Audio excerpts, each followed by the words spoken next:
Alrighty then. Hello and welcome to question and answer number 154.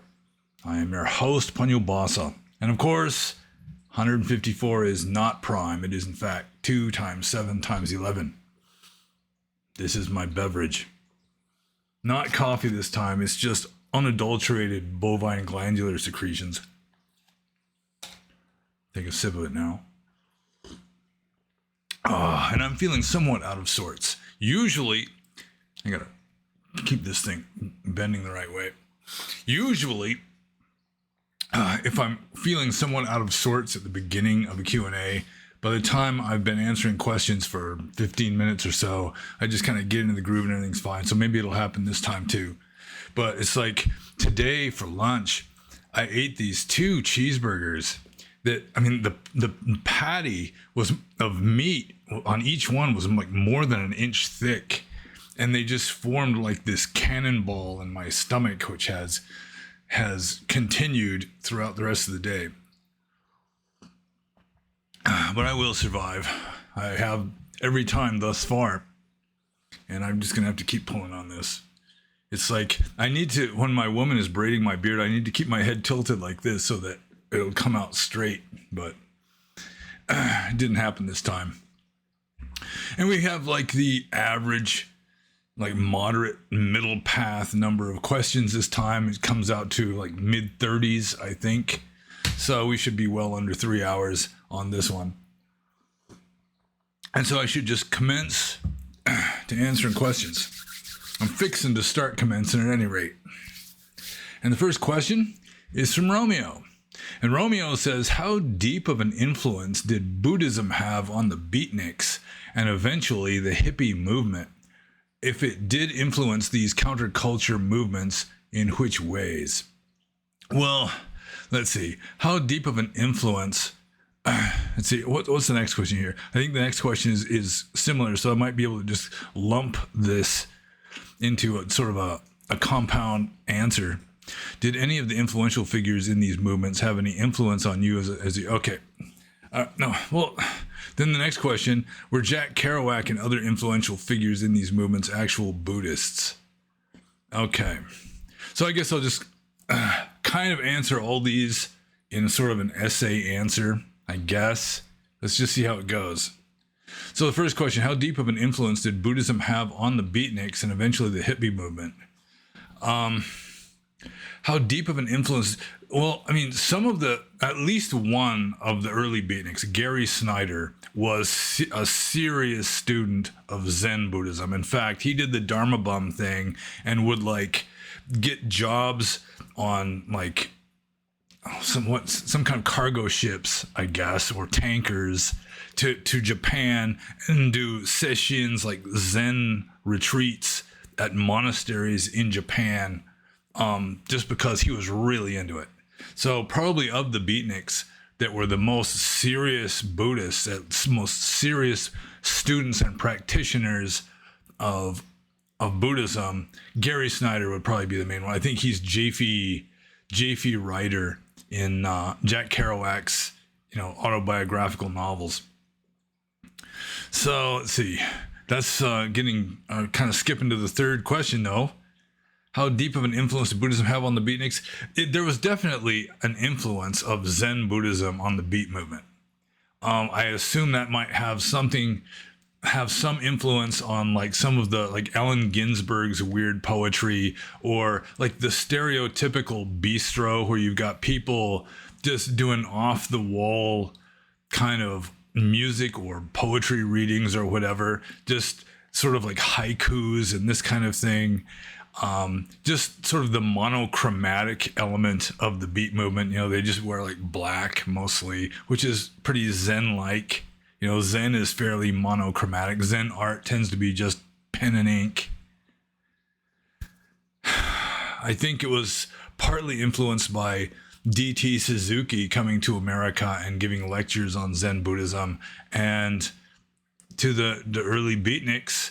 I mean, it was sort of, it kind of filled a niche that Christianity wasn't filling, and Western philosophy, maybe some existentialism, was embraced by the Beatniks.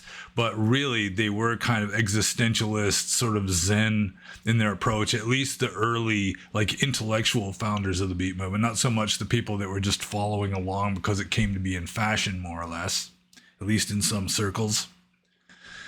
So, yeah, there was definitely a Zen influence on the beat movement, like back in the 50s and early 60s.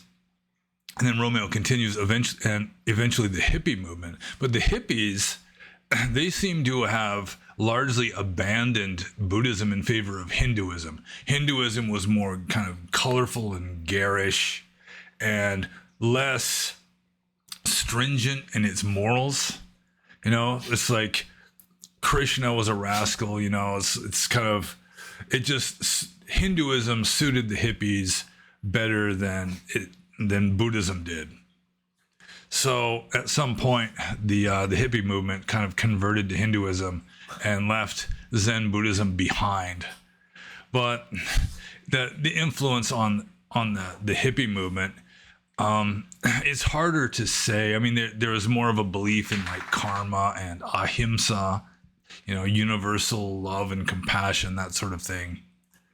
And just cultivating altered states of consciousness, which for a lot of hippies, it started off with psychedelic drugs. And then it was like people got introduced to like expanded states of consciousness that they then wanted to cultivate without having to rely on the chemicals. And so a lot of the hippies went to India. A lot of Neem Karoli Baba's Western devotees back when he was alive were Western hippies. So, yeah, there was definitely an influence, although, I mean, most hippies really didn't care that much about Hinduism. I mean, they might like, you know, Om if they're getting too high, like in the Cheech and Chong movie, or, you know, just like the Jimi Hendrix album. I can't remember the name of the album. It wasn't Are You Experienced? It was one of Jimi Hendrix's albums where it was just like this Indian motif, you know, like East Indian, not American Indian. So it was kind of seen as cool. You know, it's like that generation, they just kind of wanted to get away from just the like conservative Christianity. You know, they wanted to rebel against their parents, rebel against just sort of normie American culture. And so they were looking into alternate forms of philosophy and spirituality and just this something that would give a meaning to life. So there was definitely an influence, although with some it was much more profound of an influence than others. I mean, most beatniks really, they were just following along with the look, you know, or most hippies, you know, they're just following along with this counterculture. And, you know, they really weren't thinking about it all that much. But some of them did. I mean, it's like some of the early beatniks were serious practitioners of Zen. Some of the early hippies, some of the hippies in general, they became like practicing Hindus. There's still old hippies at ashrams in places like Arizona or New Mexico. Dallas, New Mexico, I guess, used to be sort of like a mecca for like old hippie Hindus. So, yeah, I hope I answered that question, because I'm moving on to Romeo's second question, and these are all interconnected, so I've probably answered some of it already. So, did any of the influential figures in these movements have any influence on you as a youth? If so, which ones and how? I did read Gary Snyder's Earth Household when I was like in college, I guess. So it made an influence. I mean, it was memorable. You know, he had a lot of the same interests in me. He was interested in Buddhism and like primarily Zen. And I was interested in Zen too before I got converted to Theravada.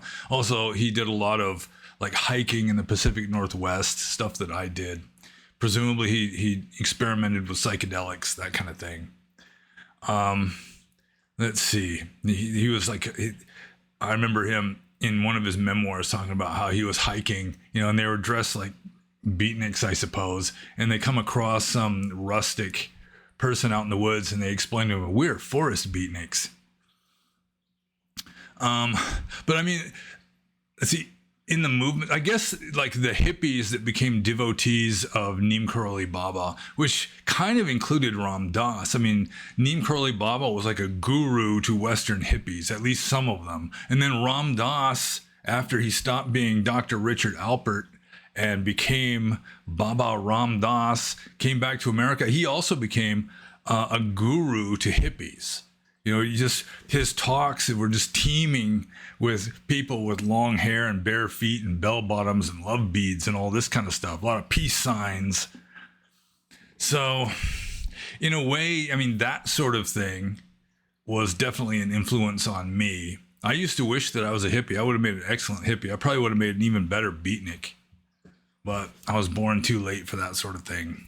I remember one time my father, he told me this more than once. He says, David, one of these days you're going to wake up and look around and realize you're the only hippie left. And I did have like long, wild hair when I was like in high school and college, that sort of thing. Let's see here. So, yeah, I mean, the most influential figures in the hippie movement. The beat movement was way before my time.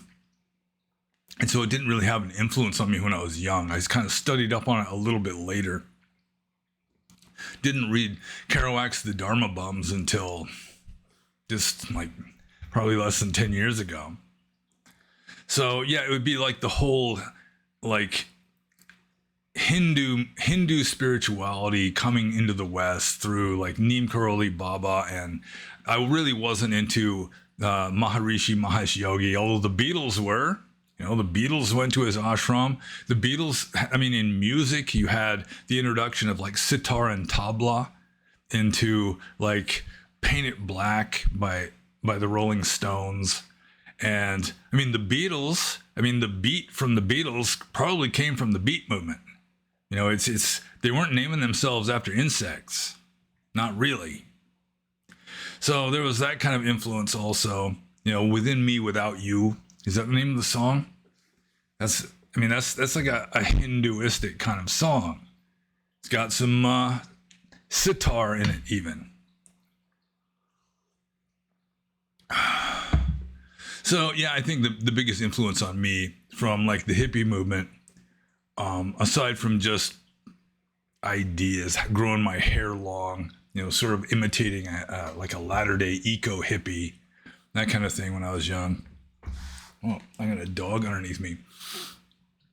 Was stuff like Ram Dass, who himself was kind of a hippie. I mean, he had long hair and the beard and the beads and everything. Although for him, that was more of a Hindu thing, but he fit right in with the hippies, and he had hippies just flocking to his talks.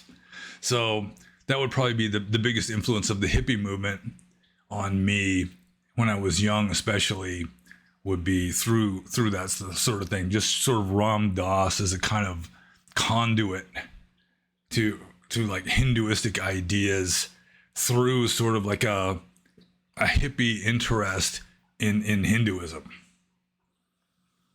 And so let's see here. The third question, were Jack Kerouac and other influential figures in these movements actual Buddhists? Well, I think Gary Snyder was definitely a Buddhist. I think he even didn't drink alcohol. When all the people around him were just getting blitzed out of their mind, he'd be like sitting at the Beatnik party, just like in the full lotus, like meditating serenely while everyone else is just going crazy all around him. Jack Kerouac, he was interested in Buddhism. He studied Buddhism. He wrote a kind of like long quasi Mahayana sutra, although I don't think he was really practicing Buddhism. He was just kind of interested in it. And the whole sort of existentialist, kind of life is meaningless kind of approach, which is pretty much in harmony with Zen, that appealed to some of them. But I really don't know a whole heck of a lot about, the early, like the founders of the beat movement and so forth, to know, which ones were serious Buddhists, which ones were just interested students of Buddhism, and which ones just didn't give a damn.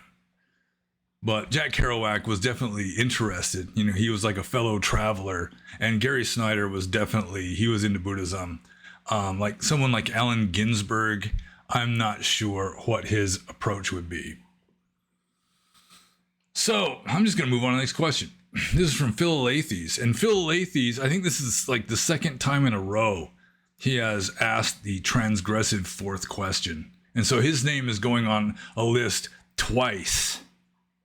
Really, you should take upon yourself the responsibility of not asking more than 3 questions. So anyways, Phil Lathes says, Berkeley's philosophy is so obviously a trivial artifact of grammar, ! I'm starting to think the modern West sucks at philosophy compared to ancient India and China, probably why it's so good at natural science. Thoughts?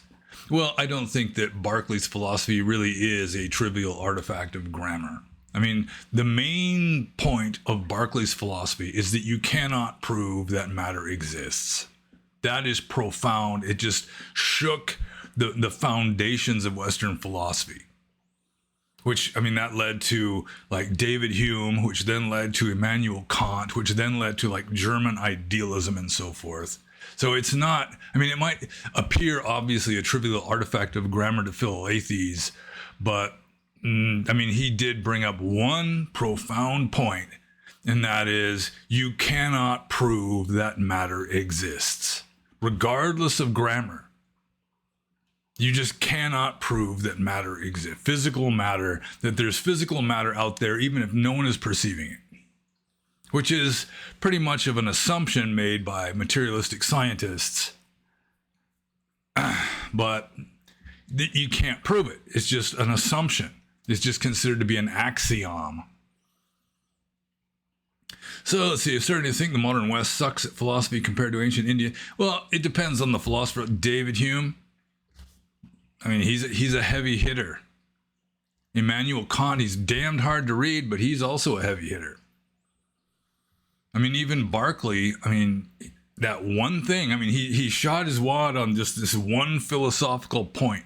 He really didn't make much of an impression in Western philosophy other than that one point, which, I mean, people have tried to prove him wrong for hundreds of years now and have failed. There is just no way to prove, to objectively, conclusively prove that physical matter, distinct from mind, exists. And that is profound. And I mean, it took Mahayana Buddhists to get to that point after the early Buddhism, the early Buddhist schools just started accepting physical matter as an ultimate reality. They considered mind to be another ultimate reality. They weren't materialistic to the point of thinking that consciousness is just some sort of side effect of biochemical processes in the brain, anything like that. But I do think that idealism, or at least skepticism with regard to the existence of physical matter, really is a wise attitude to have. So, I mean, and I think Phil Lathes may be overestimating like Indian and Chinese philosophy. That a lot of Indian philosophy really is not all that profound. A lot of Chinese philosophy really isn't all that profound. Just the stuff that makes it to the West is like the best of the best. So, considering that there are 4 questions from Phil Lathes, I'm just going to move on to the next here. What are the best 1 to 3 pieces of advice you can give after 50 plus years on Earth? Well, number 1, I mean, if you don't learn anything from me other than one thing, and if you haven't learned it already, it's whenever you are unhappy, it is because you desire something. Every single time, whenever you are unhappy, whenever you are upset, whenever you are miserable, it's because you want something. And so just knowing that, knowing the second noble truth of Buddhism is invaluable. And then sometimes you can just even like, what is it that I want? Why am I am unhappy now? Therefore, I want something, so what is that? And sometimes if you examine that, you realize it's something completely stupid. You wanted to go outside and do something, and it's raining. Well, you're unhappy because you want it not to be raining, which is a stupid thing to want, because all the wanting in the world isn't going to make it stop raining. Unless maybe you've got some kind of psychic powers. So that's a good one. You can just sort of examine your own mental processes and sort of, in a way, almost deconstruct your unhappiness. You know, it's like, I'm in a hurry. I got to get to work. I could be late for work. I keep hitting every red light on the way to work. And you're just like fuming and grumbling. Why is that? Why are you unhappy? Because you want to get to work on time. You want to get from point A to point B without having to keep stopping. Easy enough. That's kind of mindfulness. So that'd be one. The second thing, if you learn only 2 things from me about Buddhism, if you haven't learned them already, regret, remorse, a guilty conscience is always bad karma. It is always unskillful, unwholesome. It always makes things worse. Which doesn't mean that you do something wrong. You should say, well, oh well, doesn't matter. I mean, if you do something wrong, let's say that causes some kind of harm to somebody, then you should acknowledge that you did something wrong. Then you can say, I'll try to do better next time. You know, you can try to rectify any harm, try to, sort of make amends for that.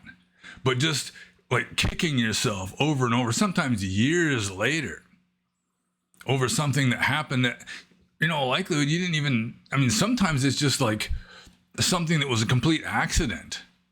There's some people, I remember one person was contacting me. I can't remember the exact story now. It was like somebody, they wanted to borrow his car or his bicycle or something. So he let them, and then they got in a fatal accident.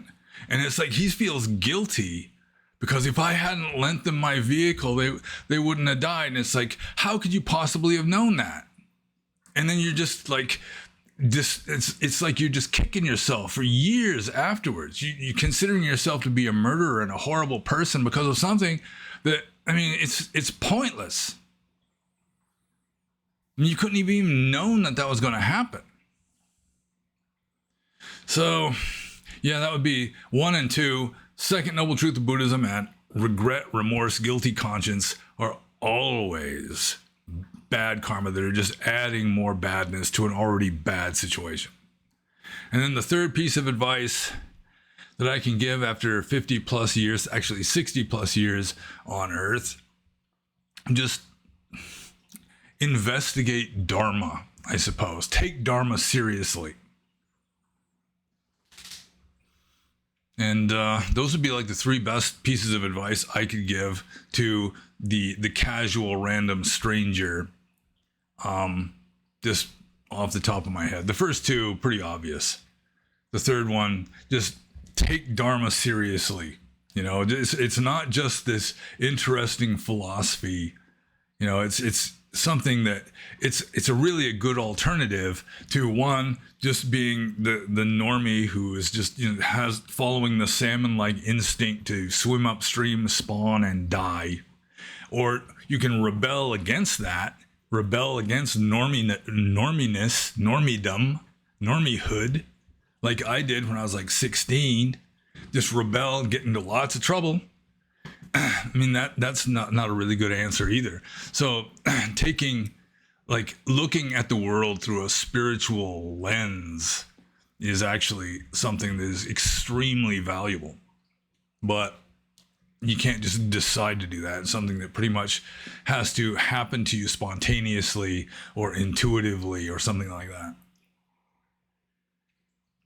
So I'm going to move on to Phil Lathy's third question.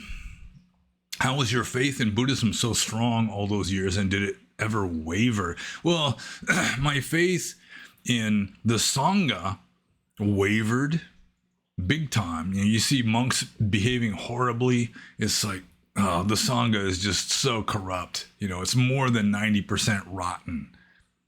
At least that's the impression I got many times when I was living in Burma, especially. Sometimes living in America too. My faith in like orthodox like scriptural Buddhism. Yeah, I mean, I've always been very skeptical of that. So I've been relatively skeptical of the Sangha since I was a junior monk. I've been relatively skeptical of like spiritual dogmatism, scriptural dogmatism, like the Buddhist equivalent of Bible fundamentalism. I've been skeptical of that since I was a junior monk. In some respects, even before then.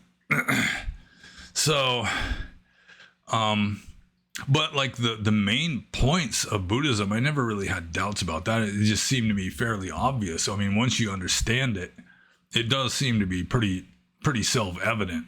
And of course, the Atthakavagga it says, don't believe anything, have no view, no perception.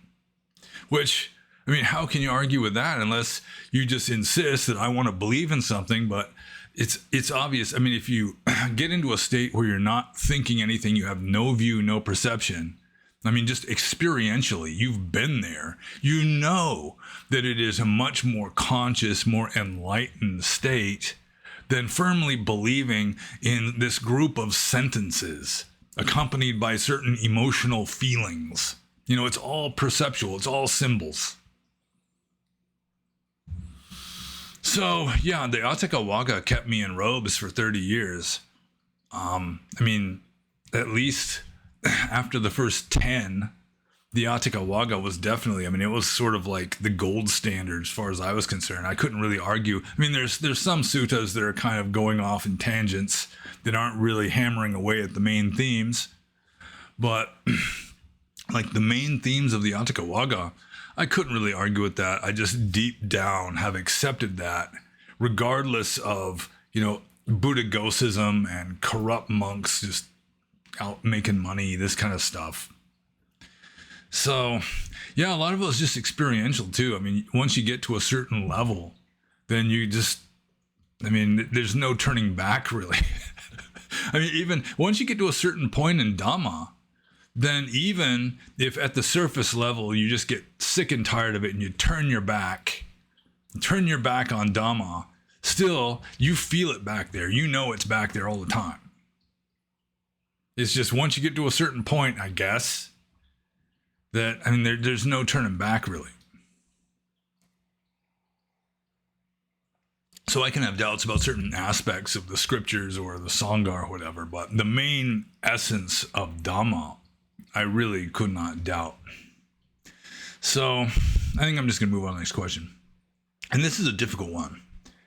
This is Phil Lathy's transgressive fourth question, and he should try to do better in future, although he shouldn't feel guilty, but he should determine, all right, I asked the transgressive fourth question, and I'm just going to not do that anymore, to the best of Phil Lathy's ability. So Phil Lathy's fourth question is, what does Nagarjuna mean by samsara is nirvana, nirvana is samsara? And this is a Nagarjuna question. I'll put on the Majamaka fez. I don't get a lot of opportunities to wear this fez much, especially with the braided beard now. I need a kaftan or something to wear with this whole motif now. Maybe I'll work on getting a kaftan. So, what does Nagarjuna mean by samsara is nirvana, nirvana is samsara? I mean, it's a difficult question because it's been years since I've read the Mula Majamaka Karaka, which is where most of my knowledge of Nagarjuna's philosophy comes from. I've also read a book called Nagarjuna's Philosophy by K. Venkata Ramanan. I might even have it on the bookshelf back there, but I kind of doubt it. Which is, it's sort of like a commentary on a book attributed to Nagarjuna, but it probably wasn't like the original historical Nagarjuna. It might have been like a disciple of Nagarjuna who also happened to have been named Nagarjuna, something like that. And I've read other books about Majamaka and so forth. But still, it all gets jumbled together in my mind with like my own understanding of samsara is nirvana. No, nirvana is samsara. So, like for example, in the Mula Madhyamaka Karaka, it says, what is dependent co-origination that we call emptiness? It is making known with regard to, it is just the middle way. So there it's like emptiness is dependent co-arising. But then nirvana also is empty. And so it's like, in a way, they're sort of telescoping it down into the same emptiness in that sense. It's all empty. Nirvana, especially if it's in quotes, especially if it's an idea, a concept, it's just part of samsara in that regard. So, also, there's another statement. I'm not sure if this is from the Mula Madhyamaka Karaka. I think maybe it is. But if not, it's from that other commentary to a text, which was like the Prajna Paramita Shastra or something like that. It goes, everything is true, nothing is true. Everything is both true and not true.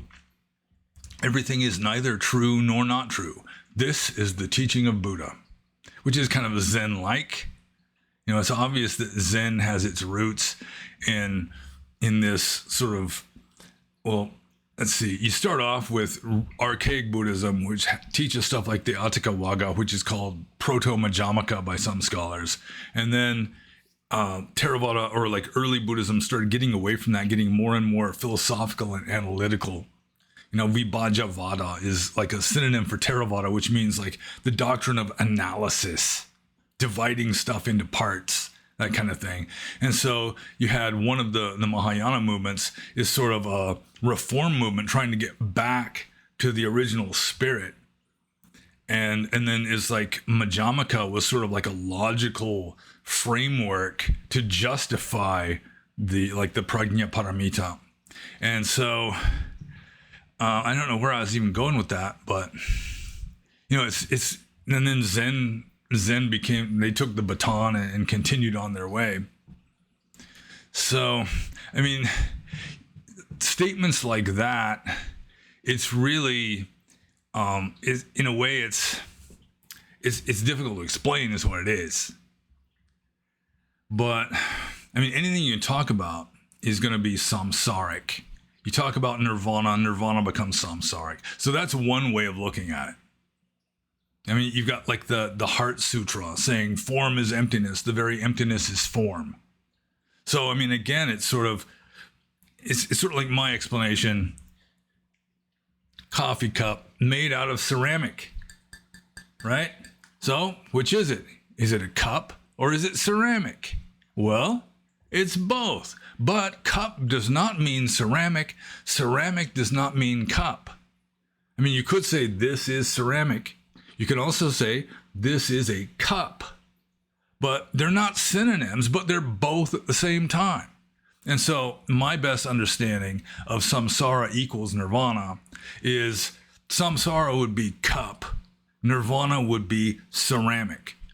Although when you get to infinite formlessness, no beginning, no end in any dimension, then, I mean, you can't really say that it exists or not. It just transcends the duality of existence or non-existence. You know, it's sort of like the beginning of Hegel's dialectic. Pure being and pure non-being are indistinguishable.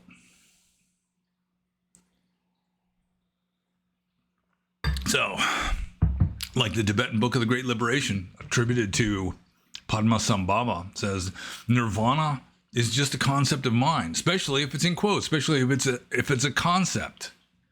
Thinking about nirvana, that's just samsara. Any idea you have about nirvana is going to be samsaric. So those would be the two main ways of explaining it. And I'm not exactly sure exactly how the Mula Madhyamaka Karaka explains it, because I read it years ago and it's just been jumbled up in the same junk drawer with other info about the same kind of stuff, including my own best interpretations of things. So let's see here. What does Nagarjuna mean by samsara is nirvana, nirvana is samsara?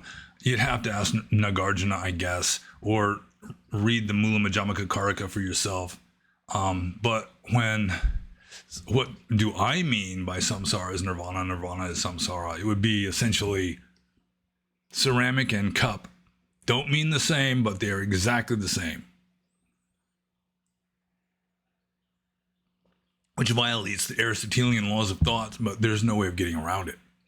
Ceramic and cup are not synonyms, but this is both at the same time. This is A and not A simultaneously, violating Aristotelian laws of thought.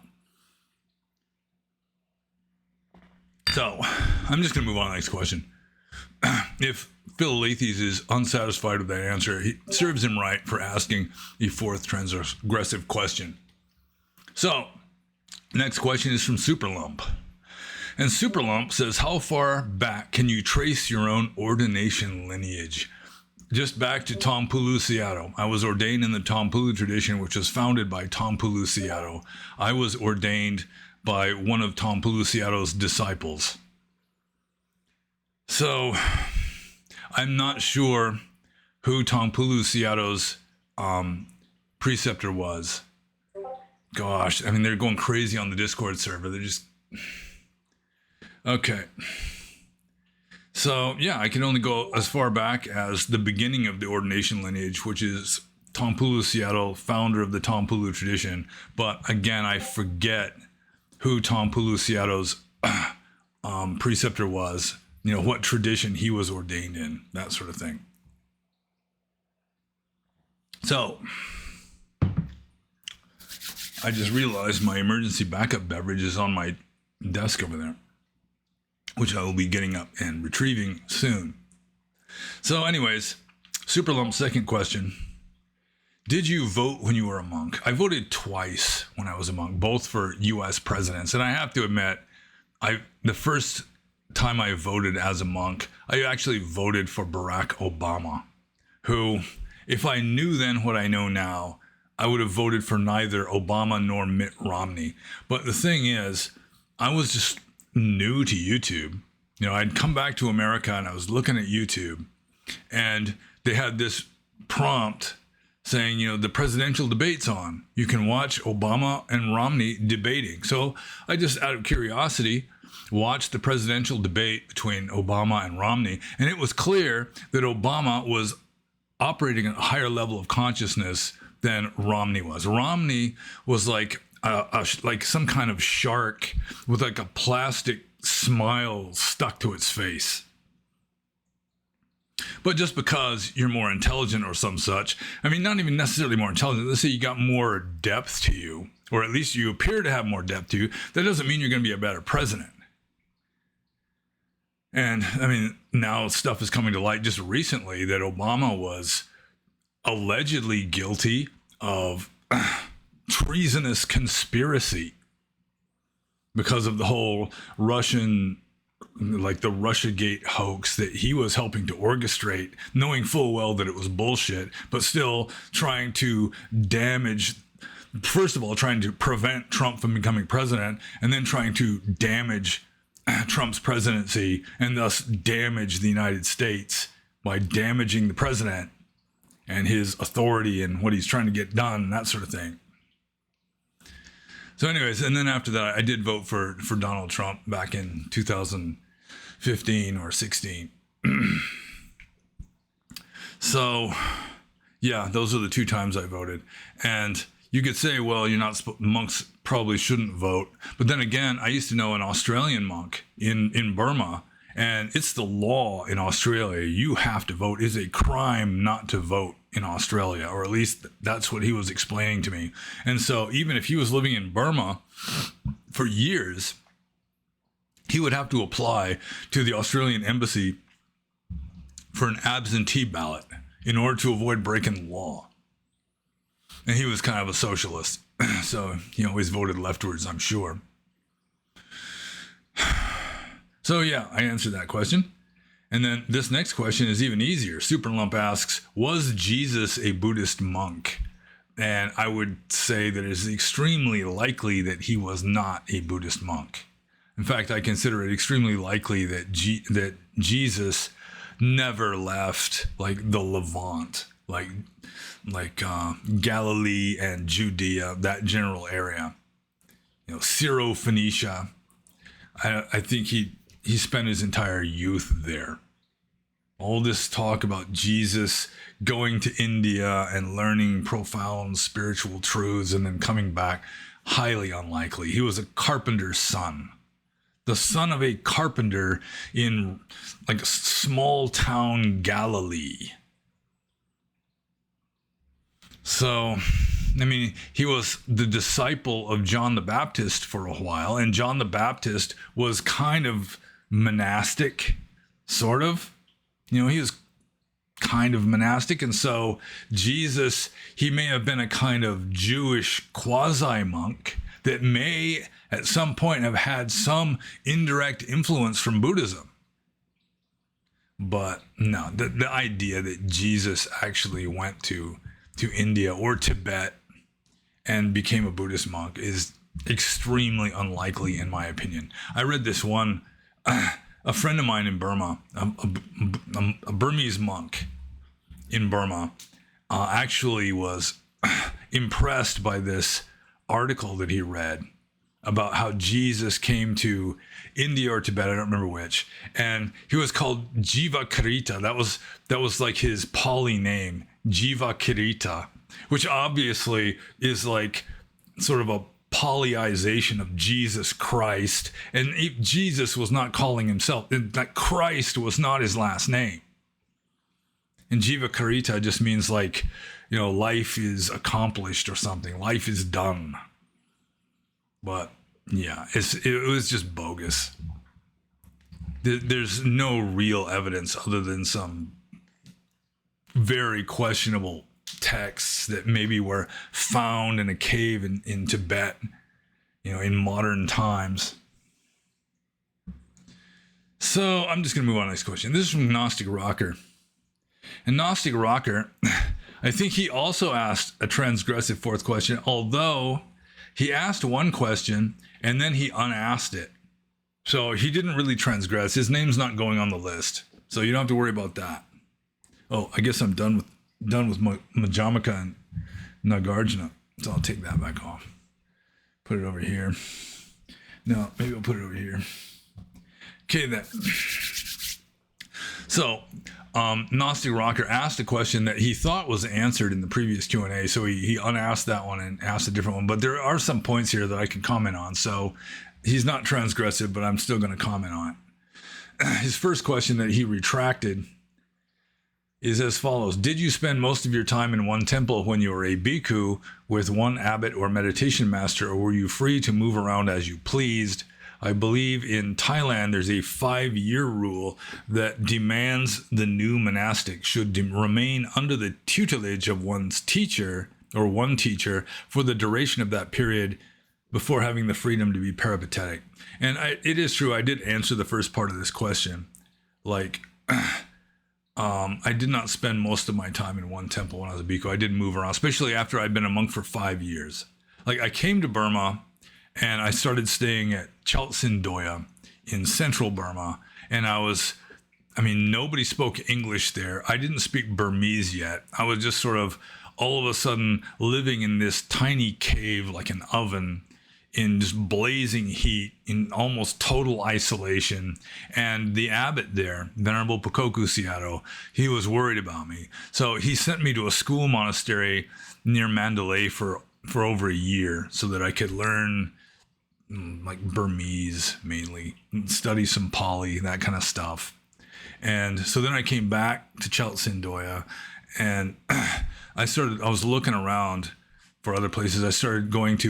I went on a trip to southern Burma, stayed at Thabet Ain Doya for a while, looked at some other places, stayed at Alando Kathapa, a combined total of about 3 years. Chaltsin Doya, I stayed a combined total of maybe 3 years. The one place I lived at longer than anywhere else was Wonbo Bemet Do Jaun, or Wonbo Wildlife Refuge Monastery. I spent, maybe 10 years there, something like that. But I did move around. And it is true. The main thing I wanted to comment on was this part here where he says, I believe in Thailand there's a 5-year rule that demands the new monastic should remain under the tutelage of one teacher for the duration of that period before having the freedom to be peripatetic. Yeah, that's built into Vinaya. There's a rule that you have to live in dependence called Nisaya on your preceptor or on some other teacher who is a senior monk in good standing, who's qualified to be a teacher for at least 5 years or 5 rains retreats before you can just go off and become a free agent, just go off and live alone, that sort of thing. Although there's kind of a loophole where if you get permission to live alone in a forest before you've been in dependence for 5 years, before the 5 years are complete, then so long as you get permission from your preceptor or your acharya, your ajahn, to go off and live in solitude in the forest, you can do that, except not during the rains retreat. You have to come back and stay with your preceptor or teacher during the rains retreat. So that's built right into Vinaya. It's not just like a rule in Thailand. It's just a rule in Theravada Buddhism. So I'm just going to move on to Gnostic Rocker's first legitimate question that he didn't unask. What are some of your favorite verses from the Bible? Well, I guess one of the first things that came to mind was the very first line of Ecclesiastes in the Old Testament. Futility of futilities, all is futile. Or, let's see what it says. I've got this Catholic Bible, just happens to be sitting right here. This is really a good Bible. I'm really impressed by this Bible. Let's see here.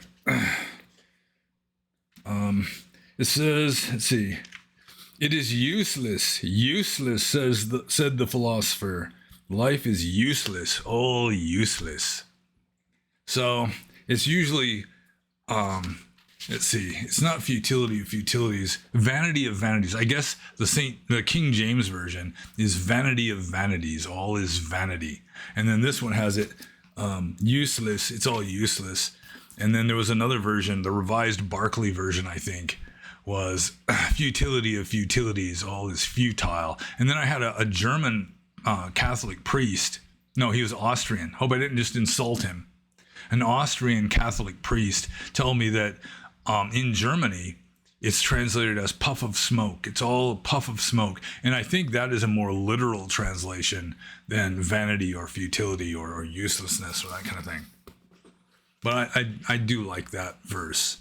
And then another one of my favorite Bible passages is also from Ecclesiastes. And this translation it's really a kicker. Let's see, it's Ecclesiastes chapter 8, verses 7 through 10. So let's see here. No, it's chapter 9. Chapter 9, verses 7 through 10. It is as follows. Go ahead, eat your food and be happy. Drink your wine and be cheerful. It's all right with God. Always look happy and cheerful. Enjoy life with the woman you love as long as you live the useless life that God has given you in this world. Enjoy every useless day of it because that is all you will get for all your trouble. Work hard at whatever you do because there will be no action, no thought, no knowledge, no wisdom in the world of the dead, and that is where you are going. So that's kind of a black pill, isn't it?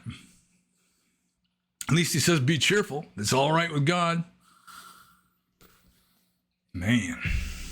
But I do have a soft spot in my heart for Ecclesiastes.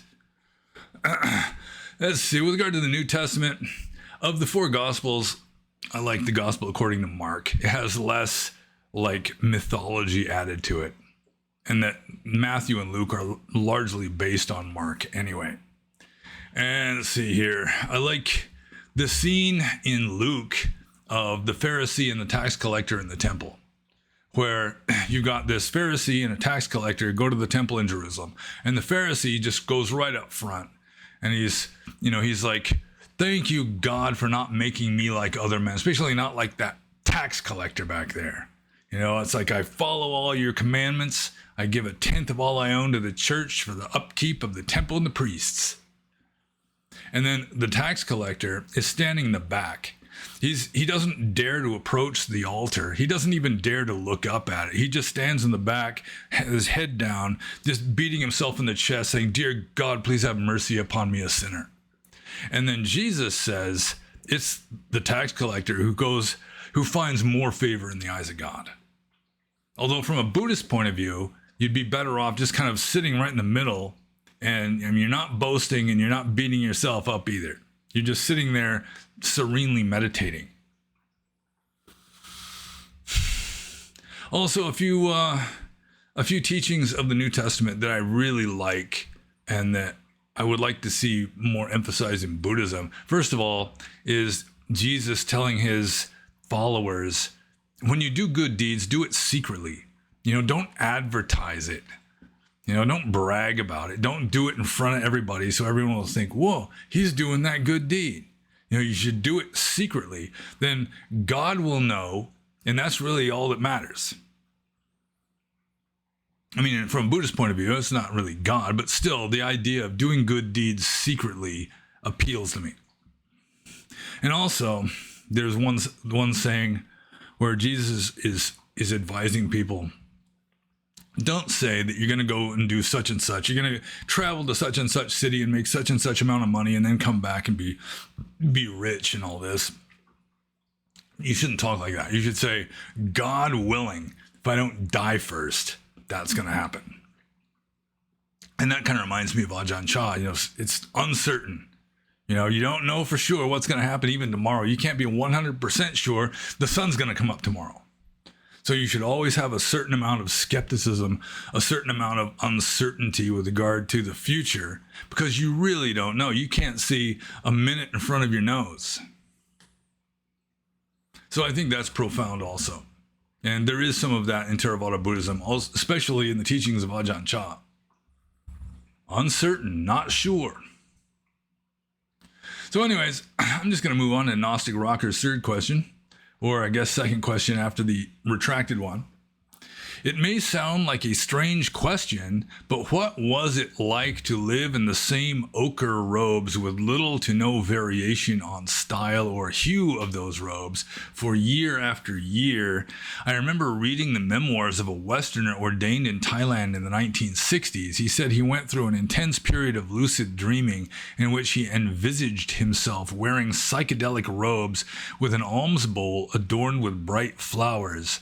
He would wake up in a fervid state, realizing that his cosmic hallucinatory dreams were a direct result of the narrow psychophysical constraints affecting him because of his limited clothing. Well, I mean, I've never really been into like gaudy clothing.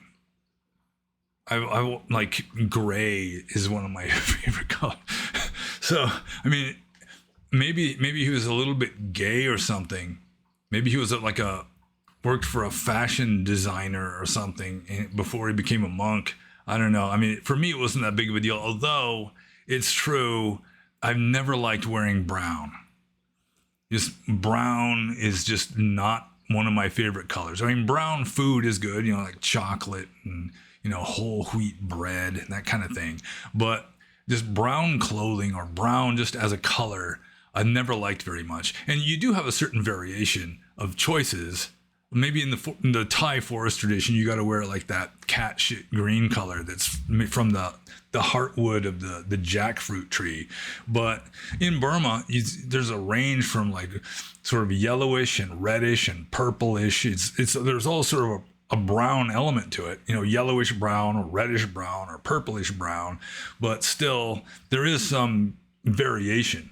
Like the inner bark of the ironwood tree has this really nice kind of a purplish brown, sort of like a almost like a burgundy color that's really nice.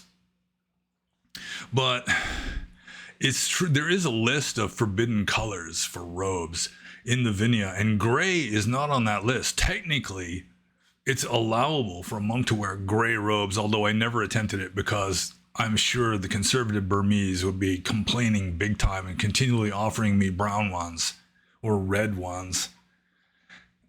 So I wouldn't be wearing this wrong color of gray when actually gray is just not on the list of forbidden colors.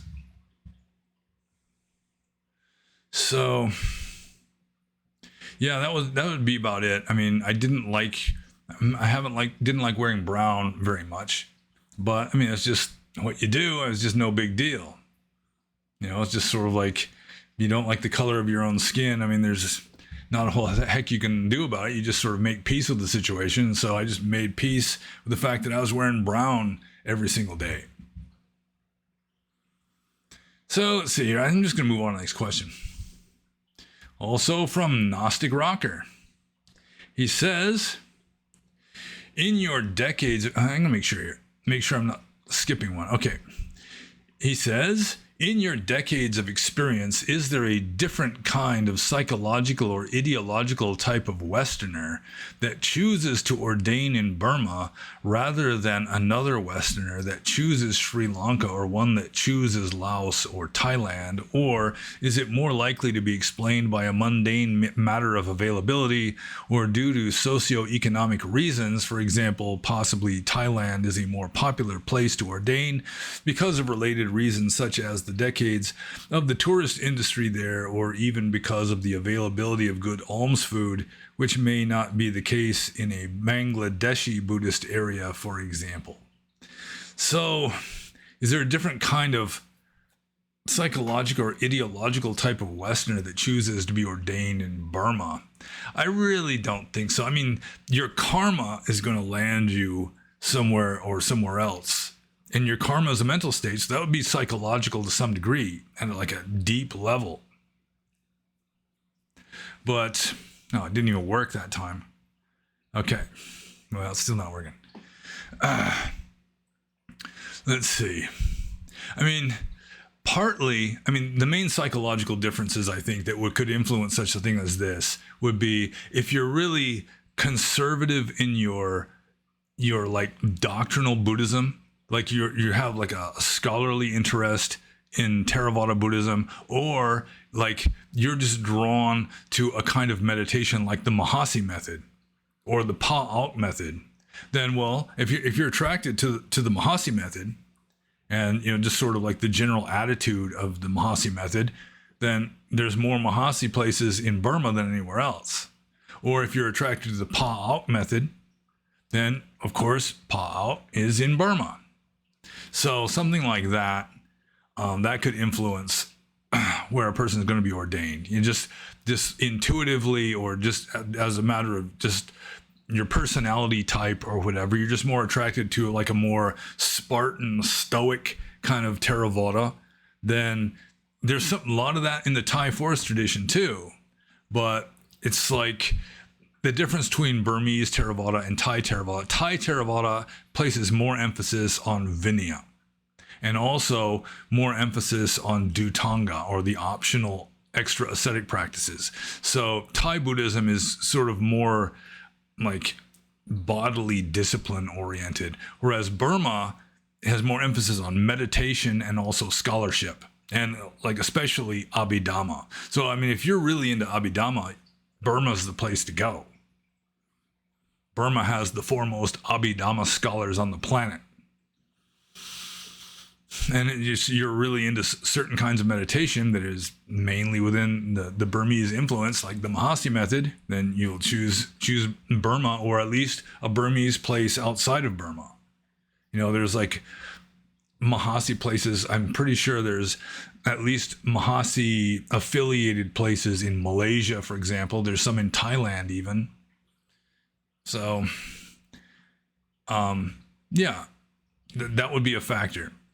Also, I'm reminded that like Ajahn Sumedho, one of the senior Western monks in the Theravada Sangha, he chose Thailand because he was in the Peace Corps in Thailand. And that's how he got introduced to Theravada Buddhism. And so after he was finished with the Peace Corps, he became a monk in Thailand. So things like that, you might go to Thailand as just a tourist even, and then you get exposed to it. And so that could also be a factor. Also, it's just easier to get into Thailand than to get into Burma.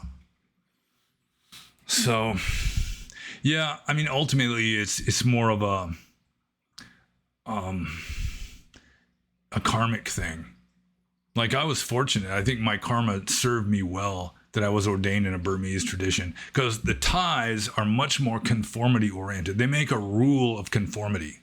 You know, you all have to dress the same. You all have to pretty much act the same. Whereas in Burma, it may be the Burmese are just, I mean, you don't have to make a rule. They just do it automatically. You know, they just conform. They just follow along with what everybody else is doing, which gave me more leeway, because when I chose not to follow the rule, they didn't know what to do about it. And I would choose not to just follow along with what everybody was doing. They were okay with that. And I mean, in a way, it just, they couldn't wrap their head around it, really. You know, he's just like the weird barbarian, you know, we're just not going to interfere, that kind of thing. So, I mean, if you're really into Abhidhamma, you're really into scholarship, then Burma is the place. Especially meditation, even, Burma is the place. You're more into strict monastic discipline. And ironically, I was really into strict Vinaya, but when you're just doing your own thing, living alone, you can be as strict as you please. Burmese monks who try to be strict at a lax monastery, and most monasteries are lax in Burma, in Thailand too, it's my understanding, then they can get antagonized and really messed with and even driven out of the monastery. There's statements in the text where the Sangha is like the ocean, and the ocean will discard a corpse. You know, it's like the corpse will just get washed up onto the beach. And the Sangha is like that. They're like a rotten monk just gets expelled. But now it's pretty much the opposite, where it's the conscientious monk gets expelled, because it's the ocean is largely composed of corpses, at least in certain areas. I don't want to just completely badmouth the Sangha. There are very wise, very saintly, very advanced monks out there, but the majority, going with statistics, are somewhat otherwise. You know, it's sort of like medieval Europe. You read about like Christianity in Western Europe, like in the 14th century, then it was pretty rotten. There was a pope actually passed, had this decree, I think papal bull it's called, I think, that allowed women not to make confession, because so many women were being assaulted in the confessionals by priests. It was becoming just like pandemic. So it was like, all right, just women are absolved of a responsibility of making confession. I mean, that was going on in the Middle Ages. There's stories, like if you read Bertrand Russell's History of Western Philosophy, he talks about this a little bit, how, you know, you've got some notoriously rotten monastery where the monks kill the abbot because the abbot is trying to instill some kind of discipline. So the monks just revolt and just off him. So then the Pope or bishop or whoever sends another like strict abbot to come and take charge of the monastery, and he doesn't last very long either. They just kill him off, that kind of thing. So Burmese Theravada isn't as bad as medieval European Catholicism, but it's kind of a similar deal. Just the whole attitude, you know, the lay people have absolute stainless steel, unshakable faith.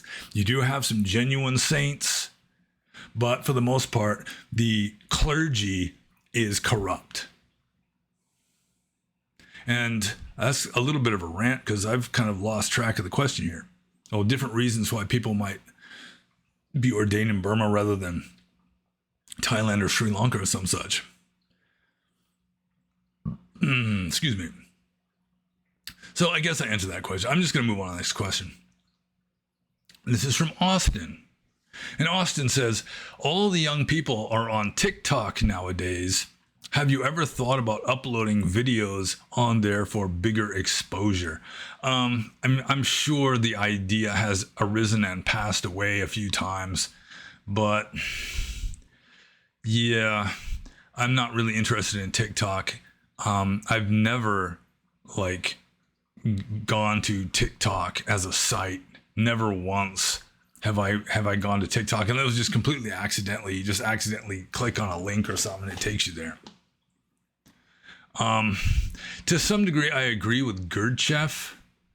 And Gurdjieff had this idea that, I mean, you shouldn't hear Dhamma too easily. You shouldn't get exposed to it too easily, and you should have to work for it a little bit. Because the cheaper something is, the easier it is to get something, the less it is worth. So I'm completely fine with having a limited presence on the internet. And if that means I have way fewer followers, then that's just the way it is. So yeah, I don't think that I'm going to be uploading videos onto TikTok unless somebody just volunteers to do it. But TikTok videos are supposed to be short, and I don't do very many short ones. Like this one is going to be way too long to upload onto TikTok. Unless somebody were to just edit out like individual answers to individual questions. Maybe something like that would work. So anyways, I'm just moving on to Austin's next question. Buddhists meditate on emptiness and arrive at the realization of emptiness, while Hindus meditate on the self and attain the insight of I am that. Meditation can lead to different, even seemingly opposite realizations. Does this mean that meditation confirms pre-existent beliefs, making it a form of confirmation bias? Well, I mean, if you're getting into deep meditative states, you go beyond language, really. And so when you come out of that state and interpret that state that you're in, you're going to use the pre-existing like culture that surrounds you to explain it. So like a Buddhist attains fourth jhana.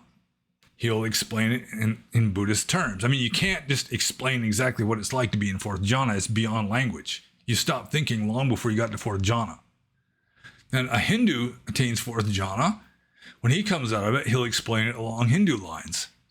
Like a Catholic, 16th century Spanish Catholic contemplative attains fourth jhana, then he's going to explain it along Catholic lines. He might have to make up new jargon and new ideas just because attaining fourth jhana in Christianity is not really part of the main teachings.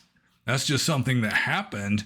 And like someone like St. John of the Cross, he's like forging new ground and trying to explain this stuff. Not that he was the first person to attain fourth jhana, probably in Catholicism. It may be like his mentor, Saint Teresa of Avila, also attained jhana, and people before her probably attained jhana within Catholicism, like within the Carmelite contemplative order. But they're just going to explain it differently.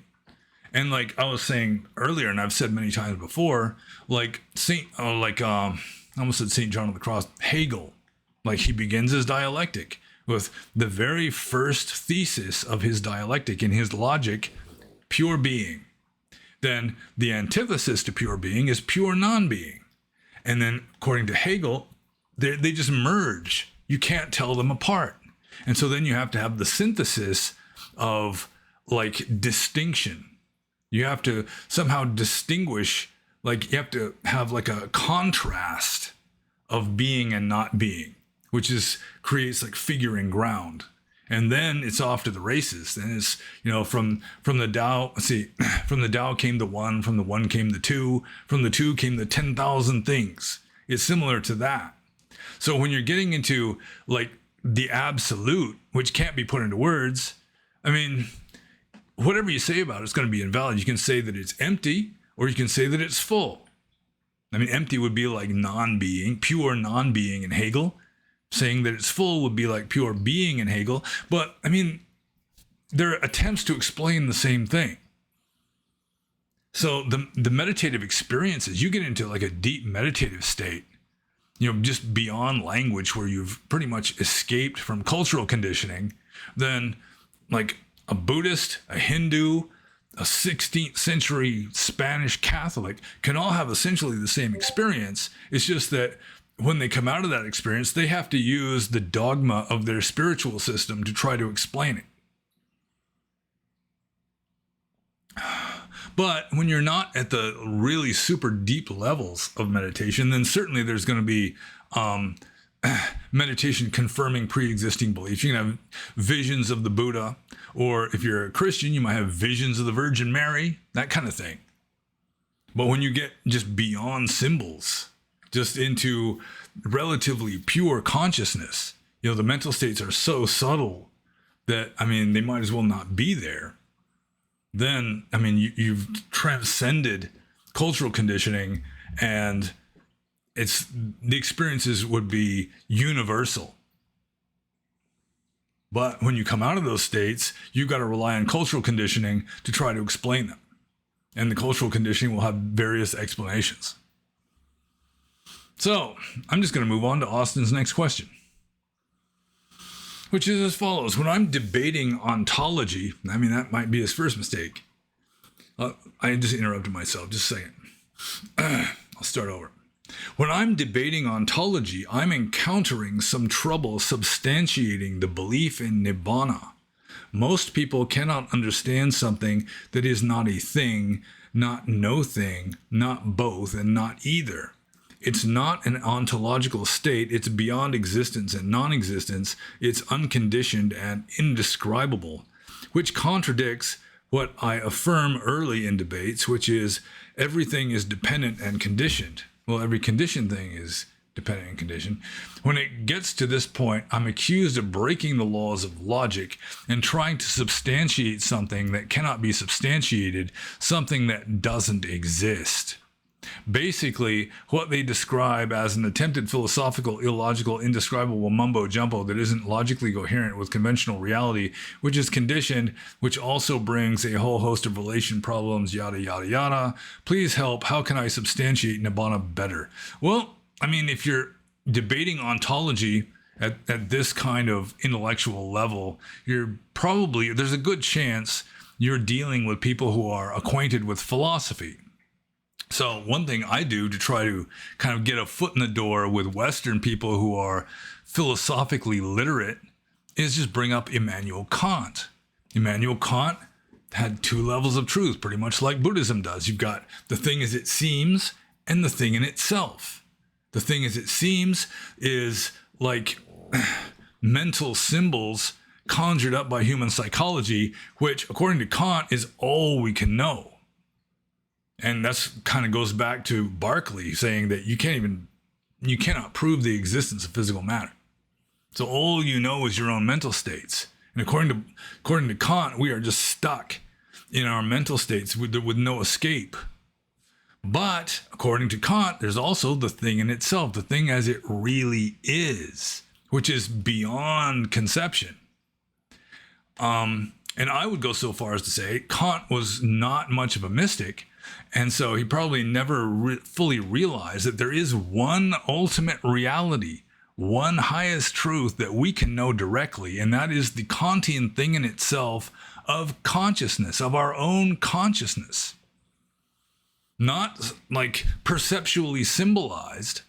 You don't give any meaning to it, any symbolic meaning, but still you get rid of all of this perceptual rubbish, all these symbols, like you get into jhanic states where you're not thinking anymore, then you can penetrate through this mind-made symbolism and get to the Kantian thing in itself of your own consciousness.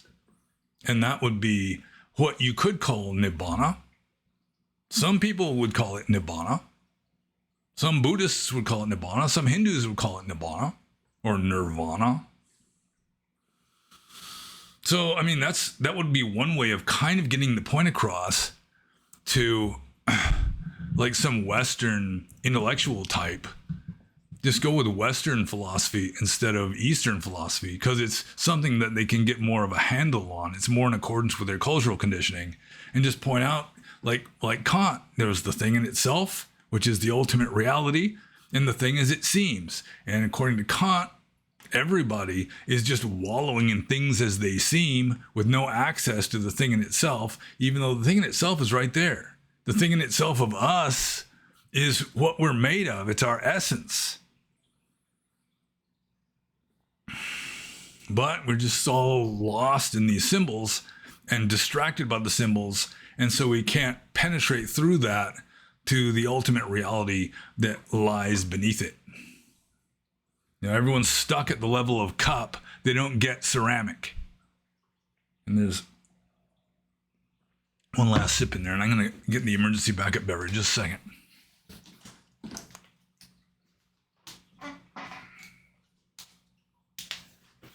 There it is. Okay. So yeah, that would be one way of getting your foot in the door anyway.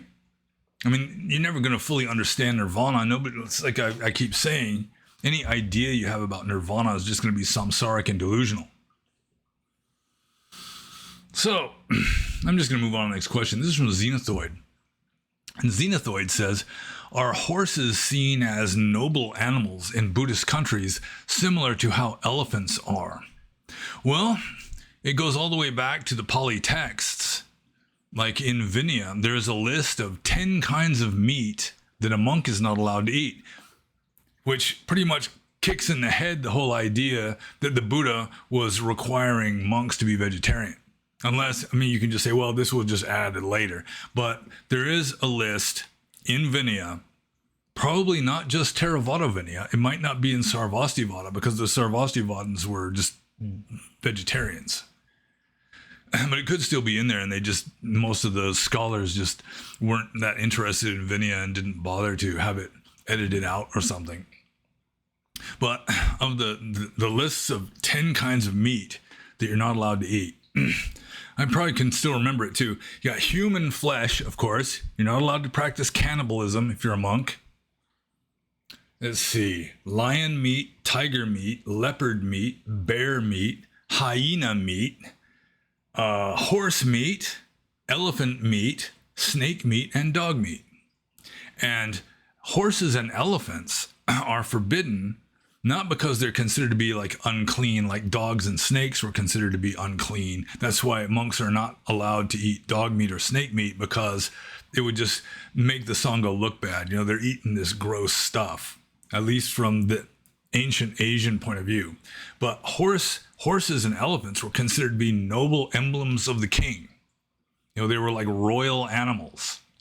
So it would be sort of like sacrilege or disrespect to the king, disrespect to the ruling class or some such for a monk to eat horse meat or elephant meat. So yeah, it's right there in the Pali texts that a horse is seen as a kind of noble animal.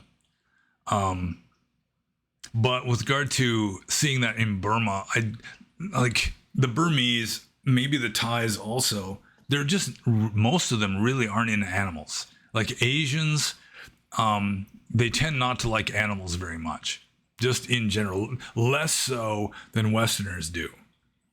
You know, they're less likely to just pamper their dog and treat it like it's one of their children, that kind of thing. I think it was Thoreau said it seems to be a law that a man cannot have a deep affinity for both man and nature. You're either a people person or a nature person, and East Asians, Southeast Asians predominantly are people and not nature people. Westerners, you got more nature people in the mix. And so horses are just kind of seen as things. You know, a horse isn't it for the most part from a Buddhist, from like a Burmese point of view. Some people are just afraid of horses. So yeah, the ancient Buddhist perspective is there in the texts, but it doesn't really carry over into mainstream Burmese culture.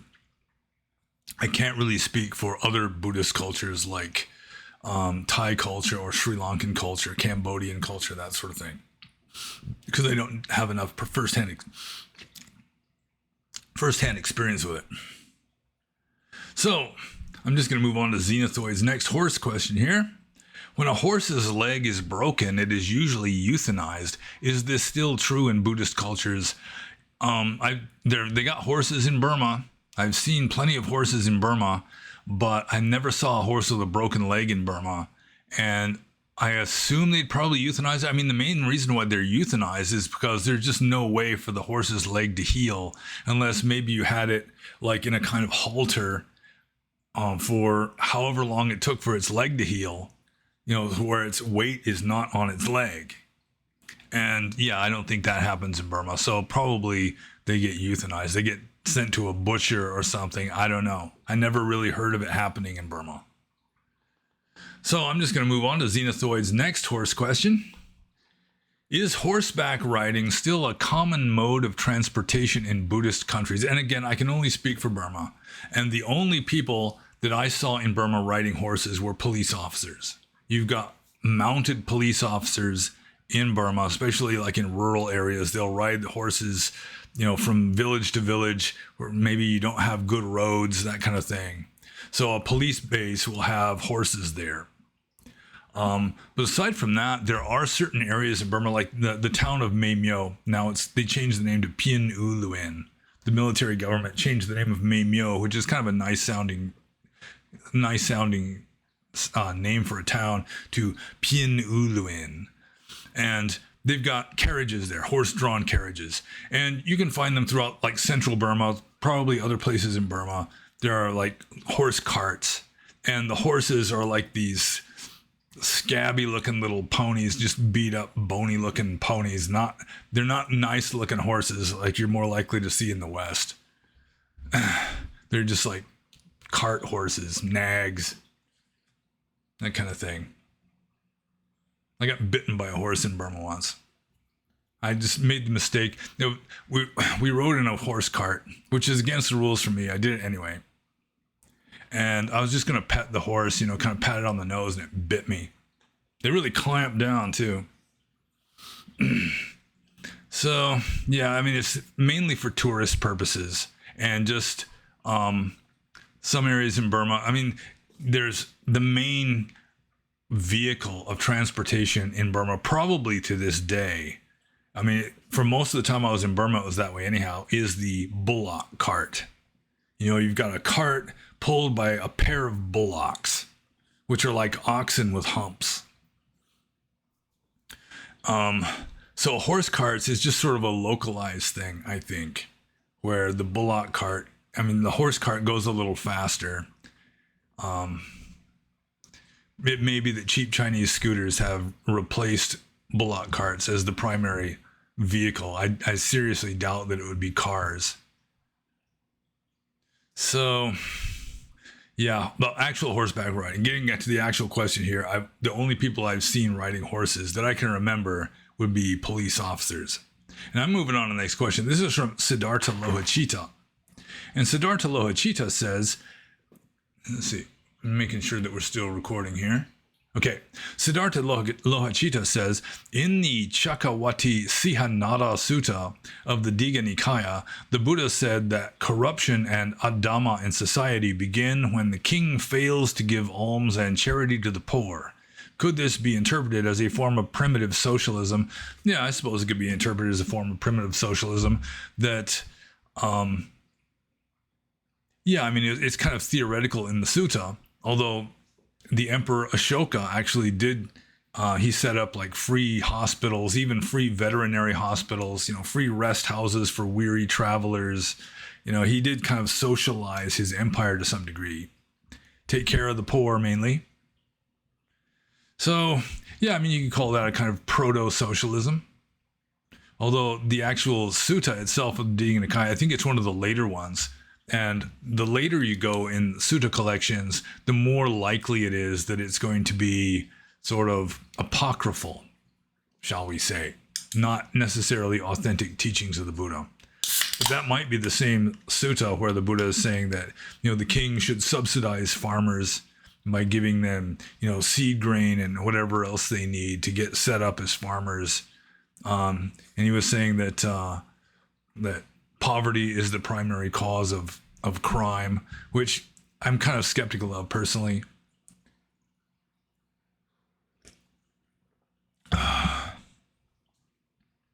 So, especially like murderers. I don't think that your average murderer is unemployed. Based on what I've seen, they tend to be truck drivers, especially the serial killers, killing like lot lizards throughout the country. It's truck drivers. So let's see here. I'm just going to move on to the next question. Also from Siddhartha Lohachita. What is the Buddhist view on the concept of duty or dharma as presented in the Bhagavad Gita, especially regarding the idea of fighting even one's own family and kin in order to restore dharma? Many Advaitins, practitioners of Advaita, say that Buddhism is morally relativistic because it does not recognize the idea of the good or dharma, nor a true sense of duty. And that's kind of strange that a Hindu because Advaita Vedantists would technically qualify as Hindus or Sanatana Dharma people. I don't know. They'd be vulgarly known as Hindus. Yeah, it just seems kind of ironic because from the Buddhist point of view, they really don't have this concept of doing your duty. Like if you're a soldier, it's your duty to kill. That's just part of your religious, your dharma. Whereas from a Buddhist point of view, killing is always wrong. War is always wrong. Even if killing someone to protect your own family technically is wrong from like an ancient Indian Buddhist point of view. But to call that relativistic, it seems to me that the Hindus would be more relativistic because they're saying killing is okay sometimes and it's not okay sometimes, depending on the circumstance. It's relative. So that would be way more relativistic than just the hardline early Buddhist point of view. It's always wrong to kill, period. You know, it's always wrong to tell lies, period. It's always wrong to steal, period. You know, it's uncompromising, which doesn't strike me as being particularly relativistic. What is relativistic is when you say it's okay sometimes and it's not okay sometimes, depending on the circumstances. That's relativistic, it seems to me. Yeah, so the Buddhist concept of duty is it's your duty to be as moral, as virtuous as you can be. That's a higher duty than protecting your own children, as you can see in early texts. And which is one reason why Buddhism encourages people to renounce the world and just cut ties with family, that sort of thing. Because then you might have this sort of struggling priorities. What's the word? There's a certain word for that. It's like, no, I mean, you shouldn't kill, you shouldn't harm anybody, even to protect your own children. Therefore, you're better off not having children from the early Buddhist point of view. So it's really not relativistic at all. It seems the opposite. It's just like, this is the way it is. This is like the universal law. Whereas this idea of dharma, sometimes it's okay to kill, sometimes it's not okay to kill. That's more relativistic, seems to me. So, I guess I'm just going to move on to Siddhartha Lohachita's third question, which is, does Buddhism align with the idea of a homeland, loyalty to a people, or a flag, since it can be interpreted that everything is samsaric and not worth dying for, even for that hill? Is nationalism a Dhamma? Well, I mean, worldliness is largely a Dhamma. It's like, if you want to be perfectly moral, perfectly virtuous, you pretty much have to renounce the world. If you got kids, I mean, it's your duty to take care of those kids. It might be your duty to like pick the lice out of their hair and kill the lice. I mean, it just seems weird or perverse to me that you'd have a devout Buddhist parent who would let his kids be eaten up by lice just because they consider it wrong to kill lice. I'm sure there are parents out there. I remember reading, I think it was one of the early books by Richard Gombrich, about how he spent some time in Sri Lanka, and he was at this monastery and they had paintings on the walls, like some of the punishments of hell were on these paintings on the walls, and it had people just being crushed by boulders, and that was their karmic retribution for killing lice, like squishing lice between their their fingernails, you know, squishing them between their fingers, that as a punishment for that, in hell they're being smashed between boulders. But I think that's rather extreme. And if you are a layperson, I mean, you shouldn't have kids if you think it's wrong to protect your kids to the extent of like harming somebody else, even if it's like lice or intestinal worms or something. Then, I mean, no man is worthy of the name man if he's just going to let his wife be assaulted and just stand there not wanting to harm the person assaulting her. I mean, I used to know this guy. He was a monk for more than 10 years. And after he dropped out of the monkhood, he was still really a hardliner with regard to Buddhist morals. And he had a wife at this point. You know, he'd been out of the monkhood for a while. He had a daughter.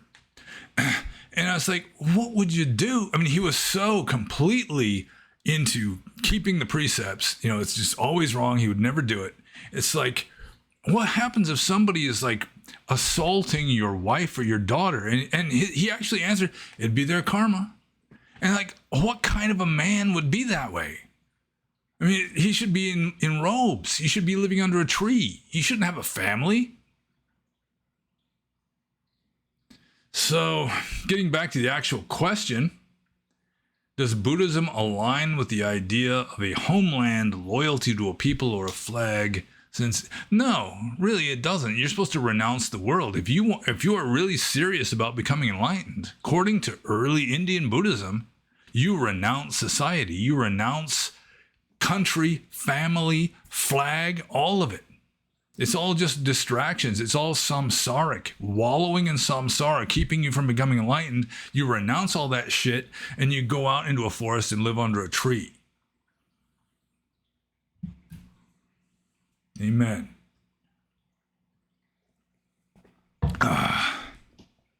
So, is nationalism a Dhamma? From an early Indian point of view, yeah, it would be. Even, just family ties would be a Dhamma. It is true, the Buddha did toss a bone to the lay people. You know, just keep the 5 precepts, but still, if you want perfect morality from a Buddhist point of view, an ancient Indian Buddhist point of view, you got to renounce the world. You got to get away from all these worldly attachments and distractions.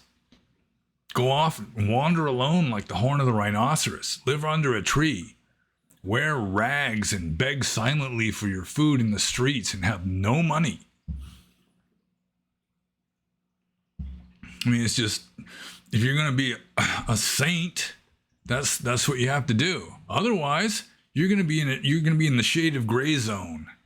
You're going to be a sort of morally gray. I guess. Just like putting salt and pepper on your food to make it taste better from a Buddhist point of view is immoral. You're wallowing in sensuality. You're trying to increase your sensual pleasure.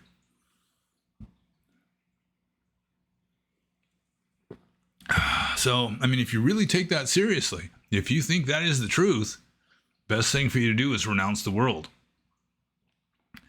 But you might, to some degree, be willing to entertain the possibility that a lot of this emphasis on absolute saintliness is like an artifact of ancient Indian culture. In which case, you have more options. You might be wrong, but that's your choice to make. And I'm going to move on to the next question. This is from RPAD.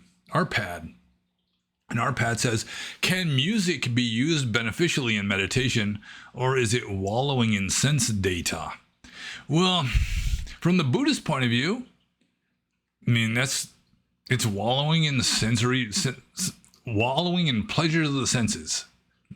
Buddhism is one of the few religions that considers music to be immoral. Any kind of sensual pleasure is something to be avoided if at all possible. Like a Buddhist monk is allowed 3 sensual pleasures: eating, sleeping, and bathing. And even those should be kept to a minimum. Like originally, a monk was only allowed to bathe twice a month. Except for under certain circumstances, like he's sick or it's like the hottest time of year, that sort of thing. But, I really do not consider ancient Indian Buddhism to be necessarily objective, factual, spiritual truth. To some degree, it is ancient Indian cultural conditioning. To some degree.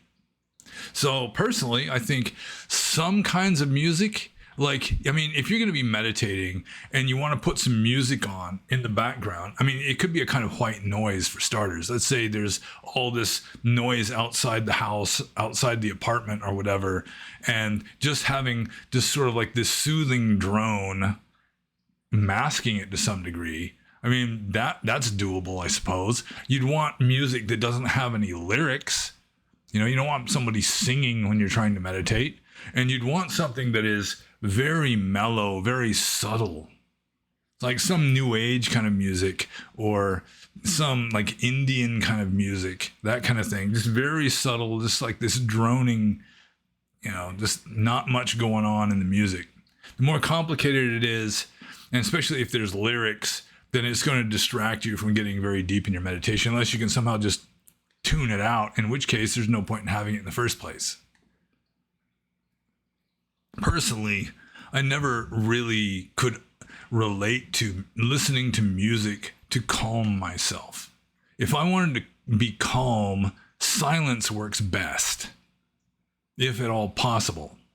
So I've traditionally, throughout my life, I've listened to music as a stimulant. That's one reason why I like rock and roll. So just listening to music that's just like this new age kind of soothing drone, I could never really relate to it. I never really liked it. But for some people, it might work. I remember a few ayahuasca ceremonies I went to where you'd have somebody like playing guitar, just kind of gently strumming in the background that kind of had a soothing effect.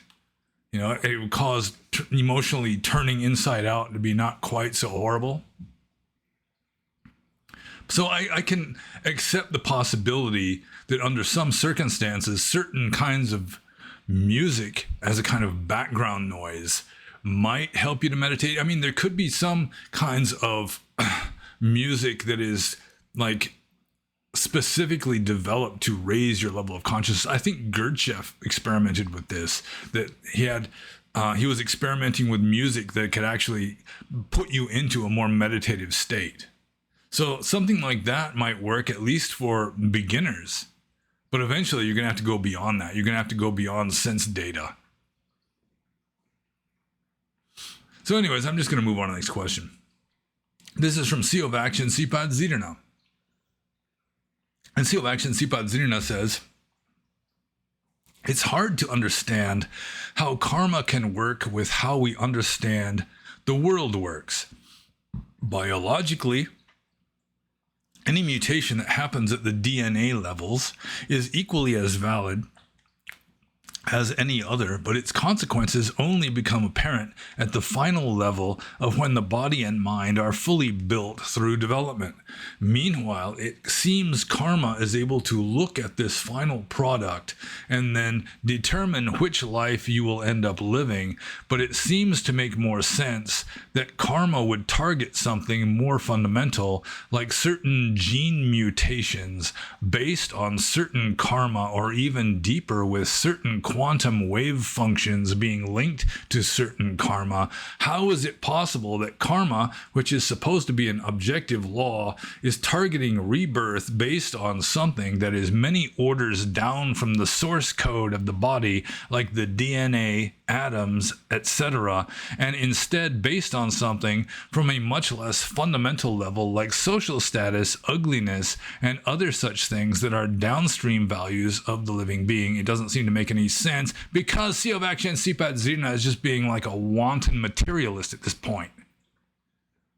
Prove to me that DNA, atoms, etc. are ultimately real. Prove to me that it's not a mental construction. That you start off, I mean, you could say that just first and foremost is the immediacy of experience. That's numero uno. And then DNA and atoms are downstream from that. Can you prove that that's not the case? I dare say you cannot.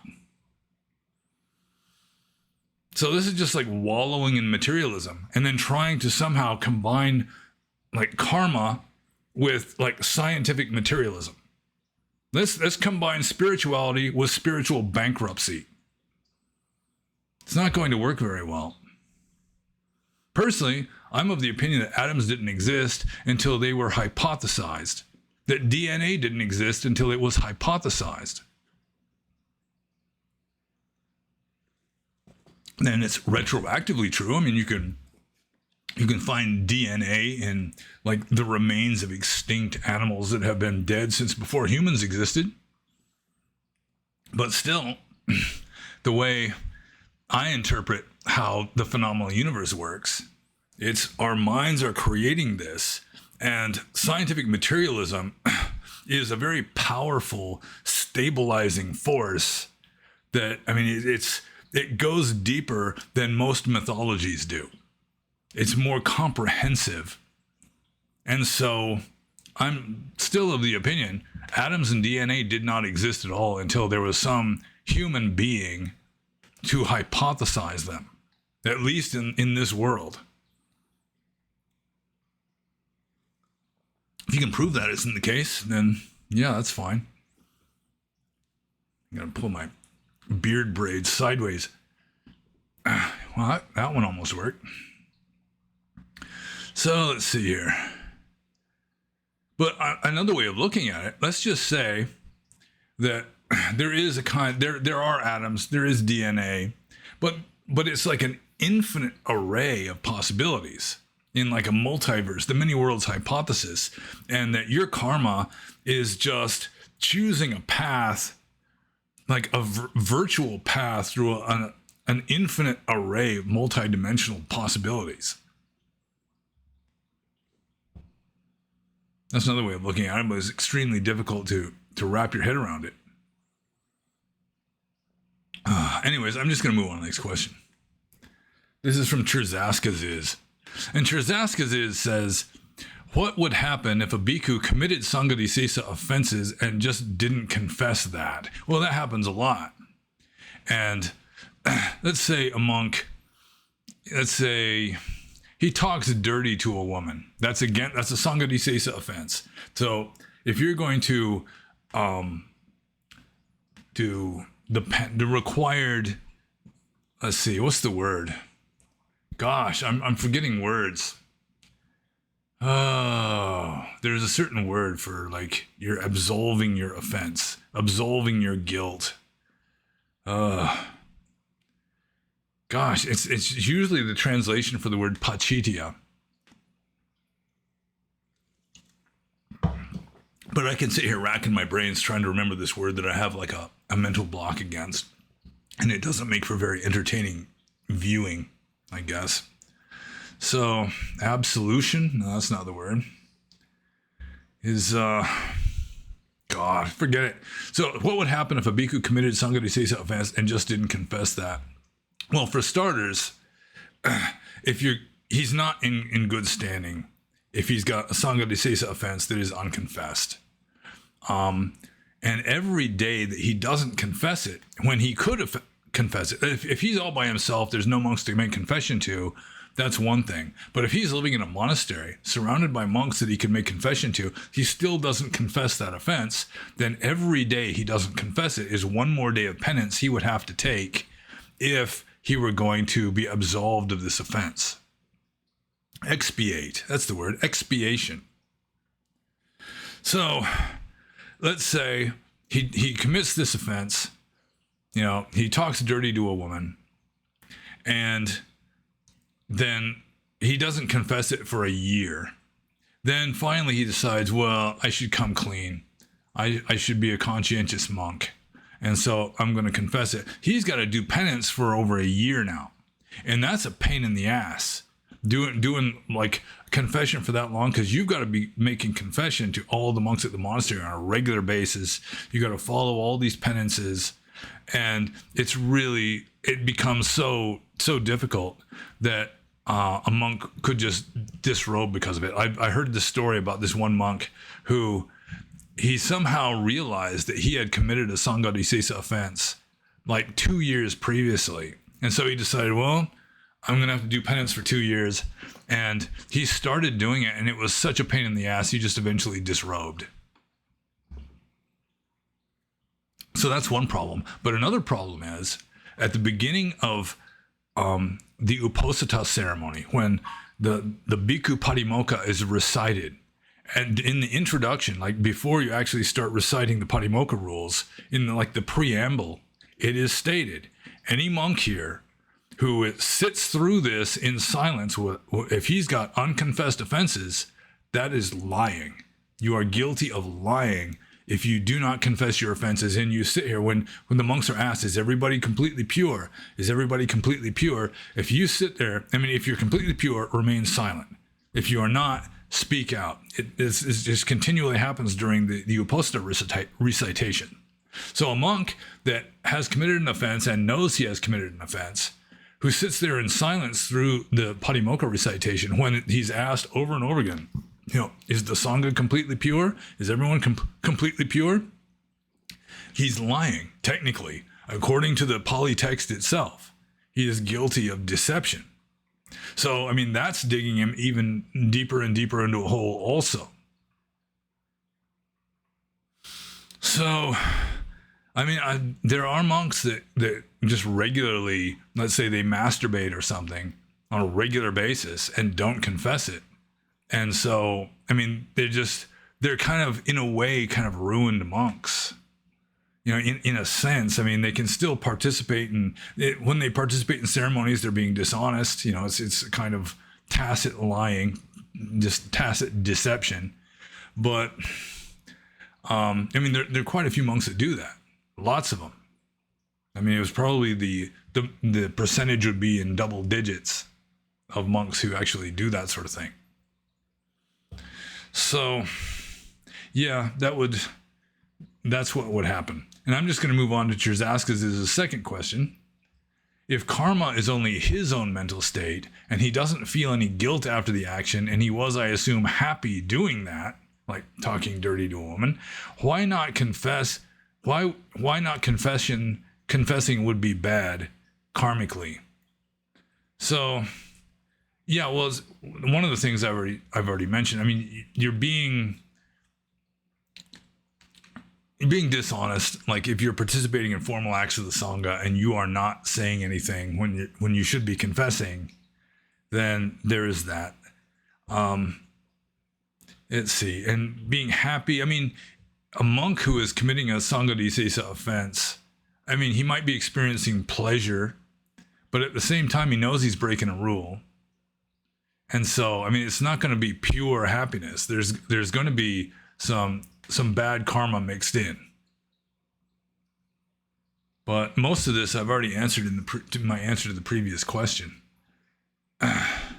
So, there are complications if you're a monk who commits Sangha and doesn't confess it. And the longer you don't confess it, just the deeper into a hole you dig yourself.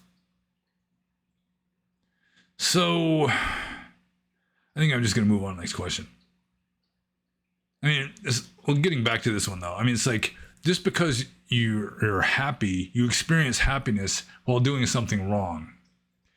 Or, it doesn't necessarily even have to be like ethically bad. Like for a monk to participate in a wedding would be a Sangha offense. For a monk to build a meditation cabin for himself that is larger than the prescribed size, which is tiny, it's like 7.5, like maybe 8 feet by 5 feet would be the maximum size of a cabin or a meditation hut that a monk can build for himself. And so if he builds it too big, or he builds it in a place that hasn't been approved by the Sangha, then that's Sangha also. So, he could be happy doing that, I guess. But if you're doing something like talking dirty to a woman, then there's going to be impure mental states. You're going to be inflamed by lust, your mind perverted by desire and all that. So you might experience some kind of happiness, but still at the same time, it's not going to be pure. But let's say he just has a meditation cabin that's too large. It's 9 by 5 instead of 8 by 5. Then, still not confessing it. If he knows that he broke the rule, then, he's being dishonest every time there's, twice a month at least. And, just digging himself deeper and deeper into a hole by not confessing it. So I'm just going to move on to the next question. This is from PSA. And PSA says, your answer to the tardigrade question raises another question from a biological perspective. What is death? And the tardigrade question was, I answered that in the previous Q&A about tardigrades, kind of tiny animal. Let's see. He continues here. Let's just continue. Because if an animal can go into a lifeless suspended state for decades, according to some sources, tardigrades can remain in that state for centuries and even millennia and come back to life. How do we know the tardigrade didn't die and then another one took rebirth in the same body? It reminds me of the realm of existence where all bodies are unconscious like statues and nobody is moving. Well, I mean, the consciousness, the mind of a tardigrade, I'm not sure what kind of a nervous system a tardigrade would even have. So, I mean, they might just be just like this tiny, tiny little spark of consciousness that I'm not sure how rebirth would happen with a tardigrade. But let's just step this up here. Let's talk about like cryogenically frozen people. You know, there are people, they've got like some terminal illness that modern science, like modern medicine cannot cure. So they just have themselves frozen in like liquid nitrogen in the hopes that they'll be thawed out in some future age when that illness has been, like the cure for it has been developed. So how about that? How about a corpsicle? Like you've got a person, you know, they're alive, they get frozen, and then let's say 100 years from now, they get thawed out again. What happens to the karmic stream during that 100 years? Is it going to be a different person? We don't know yet. I'm not sure that that's ever happened. There are some animals that can freeze solid. I've heard that some goldfish can survive being frozen solid. A goldfish would have much more of a kind of consciousness than a tardigrade, I assume. And like a human frozen solid and then revived. They might have done this with animals, you know, experimentally, lab rats or something. Just freeze them in like liquid nitrogen and then somehow thaw them back out. So yeah, I'm not exactly sure what would happen, whether your karmic stream would be doing something else when this body is frozen solid, or otherwise just metabolism has ceased. Or would it be really like another being reborn into that person, sort of like a case I read about in a book by Ian Stevenson about in India, some boy, like he's about 7-9 years old, somewhere thereabouts, you know, just a relatively small boy, dies of smallpox. This is back before smallpox had been universally eradicated, more or less. So his father goes out to make arrangements for the funeral, comes back, and the kid has revived, but he's claiming to be somebody else. So I do think that it's possible that you could have like one conscious stream, you know, one karmic stream kind of leaves a body and then another one enters it. That's possible. And it might differ from individual case to individual case. So I guess we're just going to have to wait and see, because I don't have any empirical evidence of actually how that works. If you've got somebody cryogenically frozen and then they get revived 100 years from now, whether they're going to have the same personality. I mean, it could be like some other karmic stream just took over the body. I don't know.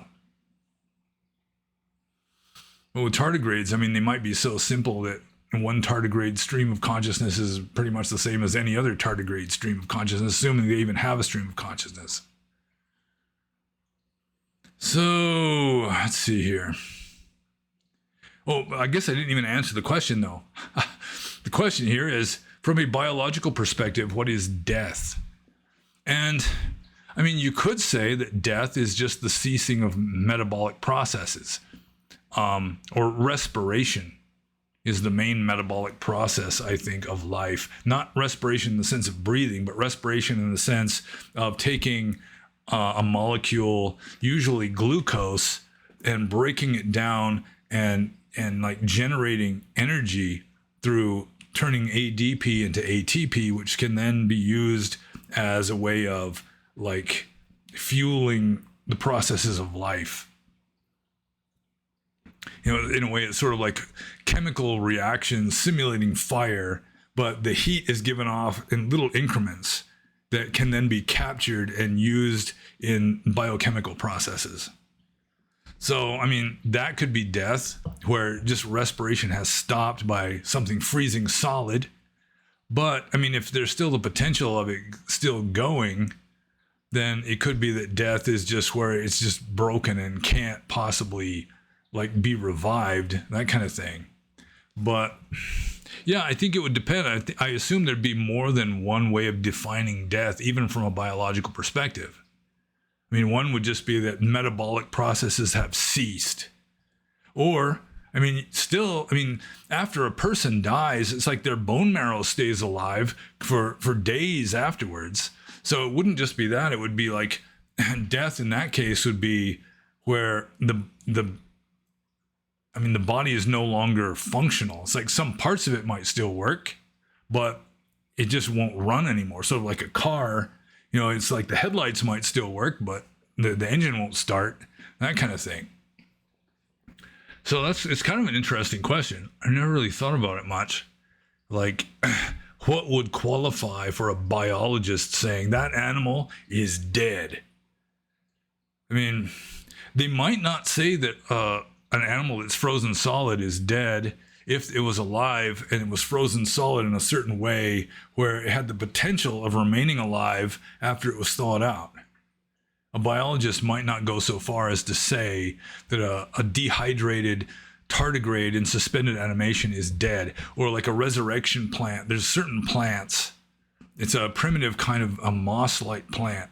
I used to have one when I was a kid, where it'll just curl up into this brown ball, and it can just stay that way, just this husk, for years. And then you put it in water, and it just opens up and turns green and becomes alive again.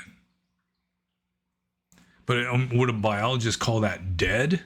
Or would it just be in suspended animation? It still has the potential for being alive, so that would be a different kind of death anyway. Then it'd be certainly a different kind of death than just tossing that dried up husk into a fire and just burning it up. That would be like real dead. That's graveyard dead. So, yeah, I mean, maybe you could ask Grok or something exactly what the biological criteria would be for something being really and truly dead. But it could be biologists would not entirely, they wouldn't all be unanimous in the opinion. Whether, the possibility of a revival, so long as that's still on the table, then it might not be completely dead. Anyways, I'm just going to move on to PSA's next question, which is as follows. Could death and rebirth occur as long as the body of the tardigrade isn't too damaged while suspended? So yeah, this is pretty much just like a spin-off from the previous question. Could death and rebirth occur as long as the body of the tardigrade? Yeah, I pretty much already covered this, and you can take it up to a much higher level with cryogenically frozen human beings. It could be like in some future age of space travel that, passengers on a spaceship, they're going to some distant star that's going to be, 80 years to get there. That, some of the crew might be reproducing, having their kids and training their children to run the spaceship, while most of the passengers, the settlers who are going to be settling this new colony, they'd just be like frozen or whatever. There's been science fiction movies about this kind of thing. So, yeah, I guess your average biologist wouldn't consider it to be dead, but whether it would be a different person with a different karmic stream, like upon revival, a different person from the one that was frozen, I don't know, because I don't have any real evidence to refer to, and the theory behind it is pretty much theoretical. So, it would just be guessing. So I'm just going to move on to the next question. This is from Nirmit. And Nirmit says, what's the most dangerous snake you encountered in Burma? And it depends on what you mean by most dangerous. Like, it could be the most venomous, in which case the most venomous snake I encountered in Burma was probably a banded crate. But the banded crate is not a particularly aggressive kind of snake. I almost stepped on a banded crate and it didn't bite me. But the most dangerous snake in Burma with regard to the kind of snake that kills the most people, that would be a Russell's viper, I'm pretty sure. Because a Russell's viper, vipers in general, a banded crate's kind of related to the cobras and the coral snakes, and they're generally pretty chill. You know, they don't go looking for trouble. But a Russell's viper is just mean. I remember once I was walking home from going for alms and walking down this dirt road, and there was a baby Russell's viper, maybe this long, you know, like 1.5 feet. And it was chasing after me. It's like chasing after me going like this. And it was just trying to scare me away, you know. But if it had caught up with me, there's a good chance it would have bit me.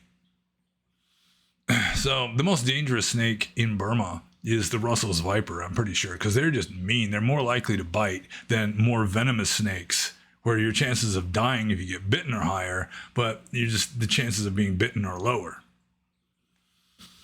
So let's see here. I guess I answered that one. So Nirmit's next snake question. I got a phobia of snakes, so I must ask, how did you sleep at night in caves and forests knowing there might be a dangerous snake roaming around you? Well, first of all, I like snakes. I mean, I would be happy when I see a snake. The first time I saw a cobra in Burma, I was just in rapture. I was just tickled to death. It was great. Seeing a cobra just raising up like on its hind legs, you know, spreading its hood. Man, it was like a heaven realm for me. I was just delighted. It's possible that in some previous life, like in like prehistoric northwestern India, that I was like some kind of shaman that worshipped cobras or something. I don't know. But I do know enough about animals in the forest. As a general rule, if you leave them alone, they leave you alone. Like if you're lying there asleep, a snake can crawl right over the top of you. It's not just going to bite you. I mean, you can roll over on it or something, maybe. But yeah, I mean, that didn't bother me. Sometimes I'd have to go outside at night to pee, and you step on a little piece of tree branch or a twig or something that had fallen down from a tree, and you step on one side of it and the other one flips up, and it might, like a dry leaf or something brushes against your leg or something. I'd literally get airborne, because you definitely do not want to step on a Russell's viper. So yeah, I mean, you'd be cautious. You have to be cautious. But I do know enough that if you're not moving around, that no snake is just going to come up and attack you. You can sit there meditating and a snake will just crawl right over you. You can lie there asleep, snake can just crawl right over you. It's not going to bite you. It has no reason to bite you. Why would it do that? I mean, there were a few things that if they were in the cave with me, I could not sleep. Like there's a kind of giant centipede. The bright orangey red ones, they get like this, they get as big around as your finger, and they're over 1 foot long. And when they're running across the concrete floor, there's like this audible clicking sound. And I've been told that if they bite you, I mean, it hurts so bad, you can't meditate, you can't sleep, you can't do anything really. I knew this one monk who was bitten by one of those, and he said all he could do was just chant. You know, it hurt so bad he couldn't meditate, he couldn't sleep. He would just sit there chanting and chanting and chanting, just as a way of passing the time. I knew this other monk who got bitten by one of those giant centipedes, and he said the first day wasn't bad. The second day he started throwing up and having diarrhea and getting really sick. But forest monks, they kind of brag about that sort of thing. They brag about how messed up they've been, how bad, how many times they've been stung by scorpions and that kind of thing. I got stung by scorpions about 6 times. Let's see. Yeah, I mean, the dangerous snakes, I mean, it really didn't bother me. It's just the only time I'd be like alarmed about snakes. It was like I said before, if I have to go outside at night and you step on something that might be a snake, but never was. And, you know, you could literally just get airborne just trying to get away from it, which is just a natural reaction. It makes sense. You want to get away from it. But there have been times like Russell's vipers, they can be really mean, but, you know, they're kind of like a rattlesnake. But, I mean, I've walked right by one before. You know, they're hard to see. They're the color of dead leaves. they're very well camouflaged. And so I walked right past one, my foot came within about this far of it. And it just made this little tick sound, just kind of let me know it was there. And that was it. I was past it. An Australian monk that I knew, I mentioned him in this very Q&A before. He was doing walking meditation and finally realized that the whole time he was doing walking meditation, there was a coiled up Russell's Viper just like right by the side where he's walking. So if you don't alarm them, they're not gonna mess with you. So I mean, there is that, and just if you have metta, it's like the Kanda Sutta. That was one of my favorite paritas or protection chants, was the Kanda Sutta, where you're like radiating love to all the snakes, among other things. It's mainly about snakes. In fact, it says in the sutta or in the Vinaya that if you chant the Kanda Sutta, snakes won't bite you, or even if they do bite you, you won't die from it. So I think someone who loves snakes is probably less likely to be bitten by someone who hates or fears snakes. All right, so I'm just going to move on to the next question. This is from Rui. And Rui says, do you mean to say that the stages of decomposition are directly accessible to experience, like in a sort of slow-mo unfolding? And I asked him, what does he mean by this question? And he didn't answer. He didn't respond. So then I'm thinking, I was asked in the previous Q&A about constant flux versus mere impermanence. So I assume it's within the context of my answering that question. He's asking if the stages of decomposition are like in a state of constant flux. But the stages of decomposition of what? Of a corpse, or of a human person who's still alive, who nevertheless is getting older? I mean, I'm not exactly sure what the meaning of the question is.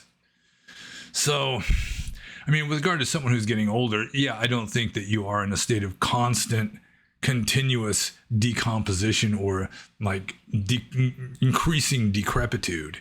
I mean, sometimes it can go the other way. You're not. There's a time when you're not healthy, and then you get better. For example, I mean, you're still like chronologically, temporally getting closer to the moment of your death. I mean, calendar-wise, you're always getting closer to your own death. But still, your decomposition isn't necessarily just in this steady decline. I mean, just like your vitality and health and so forth isn't necessarily in this constant decline. But I'm not exactly sure what Rui is asking here. Let's see. Yeah, I mean, with a decomposing corpse, I suppose it would be... I suppose you could say that moment by moment that it is becoming more decomposed simply because of entropy. Entropy is moving in one direction, and you don't have life that is sort of working against entropy to some degree. I mean, you really can't defeat entropy, but still life is able to like heal and so forth, which a decomposing corpse does not do. So I suppose a decomposing corpse, you could say, is, I mean, the stages of decomposition are directly accessible to experience. I really do not fully understand this question. I mean, there are 10 meditation techniques in the standard list of 40 meditation techniques in Theravada Buddhism. These 10 are based on the contemplation of a decomposing corpse. And the stages of decomposition are directly accessible to experience. I do not fully understand the question. I shouldn't even venture trying to answer this. So I'm just going to move on to the next question. This is from Yuga-U. Yuga-U says, what would the Buddha think about us trying to presume what he would think? Good question. Next question is from Myo-Myat. And yeah, we're getting close to the bottom. Myo-Myat is the last questioner of the evening. And Myo-Myat says, I've been enjoying my Samanera ordination. So he's ordained as a novice right now. Good for him. Sadhu, sadhu, sadhu. I'll start over. Myomat says, I've been enjoying my Samanera ordination, but unfortunately my concerns about the tradition have been mostly vindicated. There's not much focus on Vinaya, and I'm obliged to admit that I've accepted donations on behalf of the Sangha in little safe envelopes, of course. I don't plan to use any of the money for myself, rather donating it to a respectable Sangha or using it to help someone in need. Although I've liked my taste of monasticism, I've been practicing 8 precepts, except maybe a small amount of content consumption. I'm concerned about the effect it will have on my practice to be around these sort of monastics. There's also part of me that still wants to get ordained at this temple when I come of age and go off on my own when possible. Alternatively, take a trip to Thailand or some other country with an established Sangha.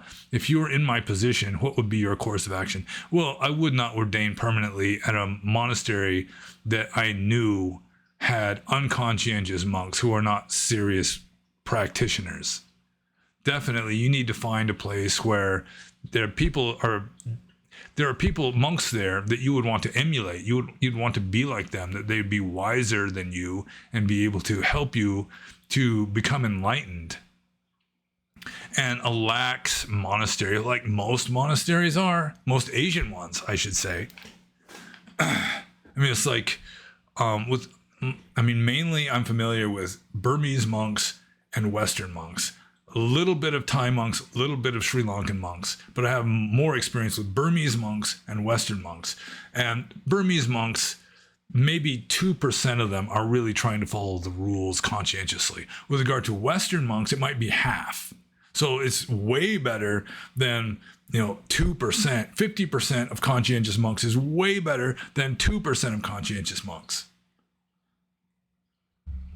So you really have to be careful. I mean, you can just wind up in a kind of snake pit. You wind up in just this unconscientious place where the monks are sort of like a cross between like a layperson and a neutered house cat. To the extent that they don't resemble one, they resemble the other. So, let's see, what's the actual question here?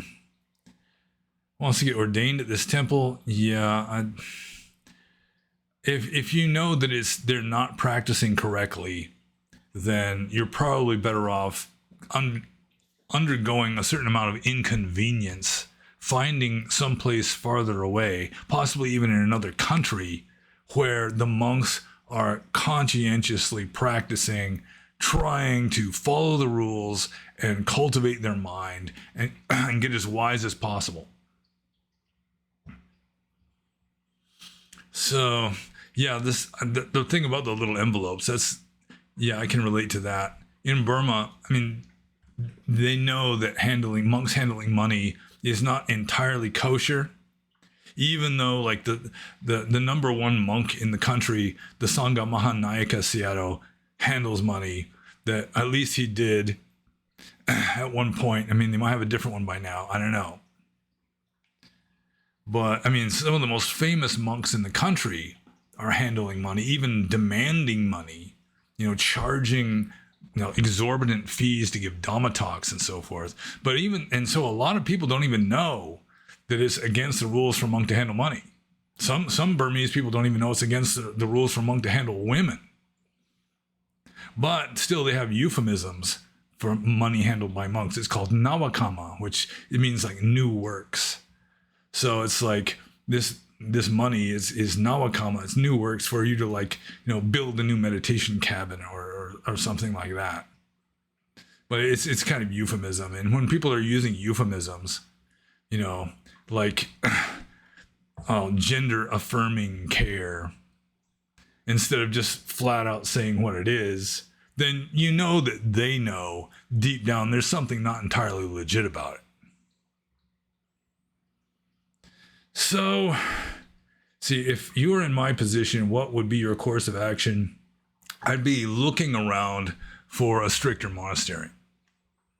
Just try to find a strict one with a good reputation, a reputable place, and then kind of look into whatever reputable places you can find that are within your range of travel, so to speak.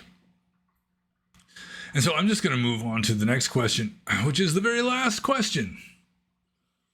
He says, the Sayadaw mentioned that they could facilitate a trip for me to Yangon to study Buddhism. I've heard you talk about Mandalay monks, stating they're notoriously unscrupulous. Is it much the same in Yangon? I've considered against it. I'd rather be a bhikkhu who knows the Dhamma from direct experience rather than a scholar bhikkhu who's a walking encyclopedia on the Pali Canon. Yeah, it's not so much Yangon, it's school monks in general. Scholar monks in Burma have a reputation for just emphasizing theory and just neglecting practice, which includes following rules. So, like I said before, I lived at Mahagandhayon, which is a big school monastery near Mandalay, and there was 600 monks and 900 novices spending the rains retreat there the year that I spent the rains retreat there. And it was considered to be a strict a strict monastery. It had a reputation for being very strict. And so the amount of monks who didn't handle money there was about 10%. Instead of 2, which would be like the nationwide average. At that monastery, it was 10% of the monks actually were trying to follow the rules correctly. Which, I mean, they had a reputation for being very strict, largely because of this. Although they were in decline, the first abbot, it was really strict, and then it just kind of went downhill from there. But school monasteries, as a general rule, tend to be snake pits. I knew this one Australian monk, different Australian one from the one that I've been talking about, where he was at the verge of disrobing. He went to, it was like some Pali university, I think it was in Yangon, and he was just a mess. I mean, he was so disillusioned, so just pissed off and depressed. He was just trying to unwind by watching like YouTube videos. And finally, a German monk who was a friend of his stopped by and just advised him, man, you just got to get out of here. This place is just killing you. It's destroying you. At least it's destroying your monkhood. So that's what he did. He left. He lasted a little bit longer, but I do think that he eventually disrobed. School monasteries, as a general rule, you're going to have monks that don't practice Vinaya, teaching Vinaya, and who don't practice Dhamma, teaching Dhamma. And so you'll get the words down, but for the most part, it's just going to be like a hollow shell of a bhikkhu that is produced by this kind of education. So, I mean, I knew this one guy. He was an American man who was ordained as a monk and then dropped out. And then he's sending me letters saying that he wanted to ordain again, but first he wanted to get a degree in Buddhist studies from Oxford. And I'm telling him, you want to learn Dhamma. Learn Dhamma from a meditation master in a forest somewhere, not from some Western scholar who isn't even a Buddhist, coming up with academic theories. So I think he eventually did kind of forego Oxford. I think it was just because it was too expensive, and became a monk again. I think he might be in robes right now. So that's good. But seriously, I think that you got the right idea when you say that if you want to learn Dhamma, you learn it from a meditation master in a forest somewhere. I mean, not necessarily in a forest. It could be like outskirts of a small town or something. But still, you want to learn Dhamma. You learn Dhamma from someone who practices Dhamma, from someone who lives Dhamma, from someone who eats and breathes Dhamma. Not someone who's just like a dogmatist who's just spouting these dogmas. I mean, he doesn't even know it from his own experience. It's just dogmatism. It's just words. So, let's see. What's the actual question here? Is it much the same in Yangon? Yangon is not as bad as Mandalay. I mean, in Mandalay, you got monks that are like murdering each other, this kind of stuff, which means that after they commit the first murder, they're not really a monk anymore. They're parajika. But still, I mean, the reason I say that is I went and saw 2 autopsies at Mandalay City Morgue. And the coroner was telling me that just recently they had found a dead monk, and it was their opinion that it was other monks who had killed him. Yeah, I mean, Mandalay is notorious. I think I mentioned when I was talking about notorious Mandalay monks how back around 1988 there was a riot in Mandalay because monks were denied kickboxing tickets. They wanted to buy tickets to a boxing match, and they were refused because they were monks, and that was like inappropriate for monks. And so they just ran amok and just started like screaming and smashing things. So yeah, I think you did well to you just stay away from like Pali universities. Just if you want to learn Dhamma, learn it from a meditation master and not from some academic who probably doesn't follow Dhamma very well, doesn't follow Vinaya. And that's it. That's the end of the Q&A. That was the last question. Last answer to the last question. So, like I should always say at the beginning and never do, if you think that I can answer something, you got a question you want to ask about like early Buddhism, Theravada Buddhism, monasticism, Burma, that kind of thing.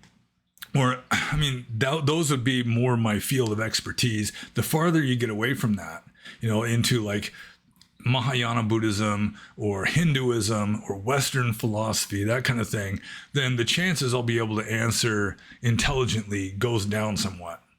And no more than 3 questions per person per episode, please. And aside from that, I just say like and subscribe if you haven't done already, and be happy.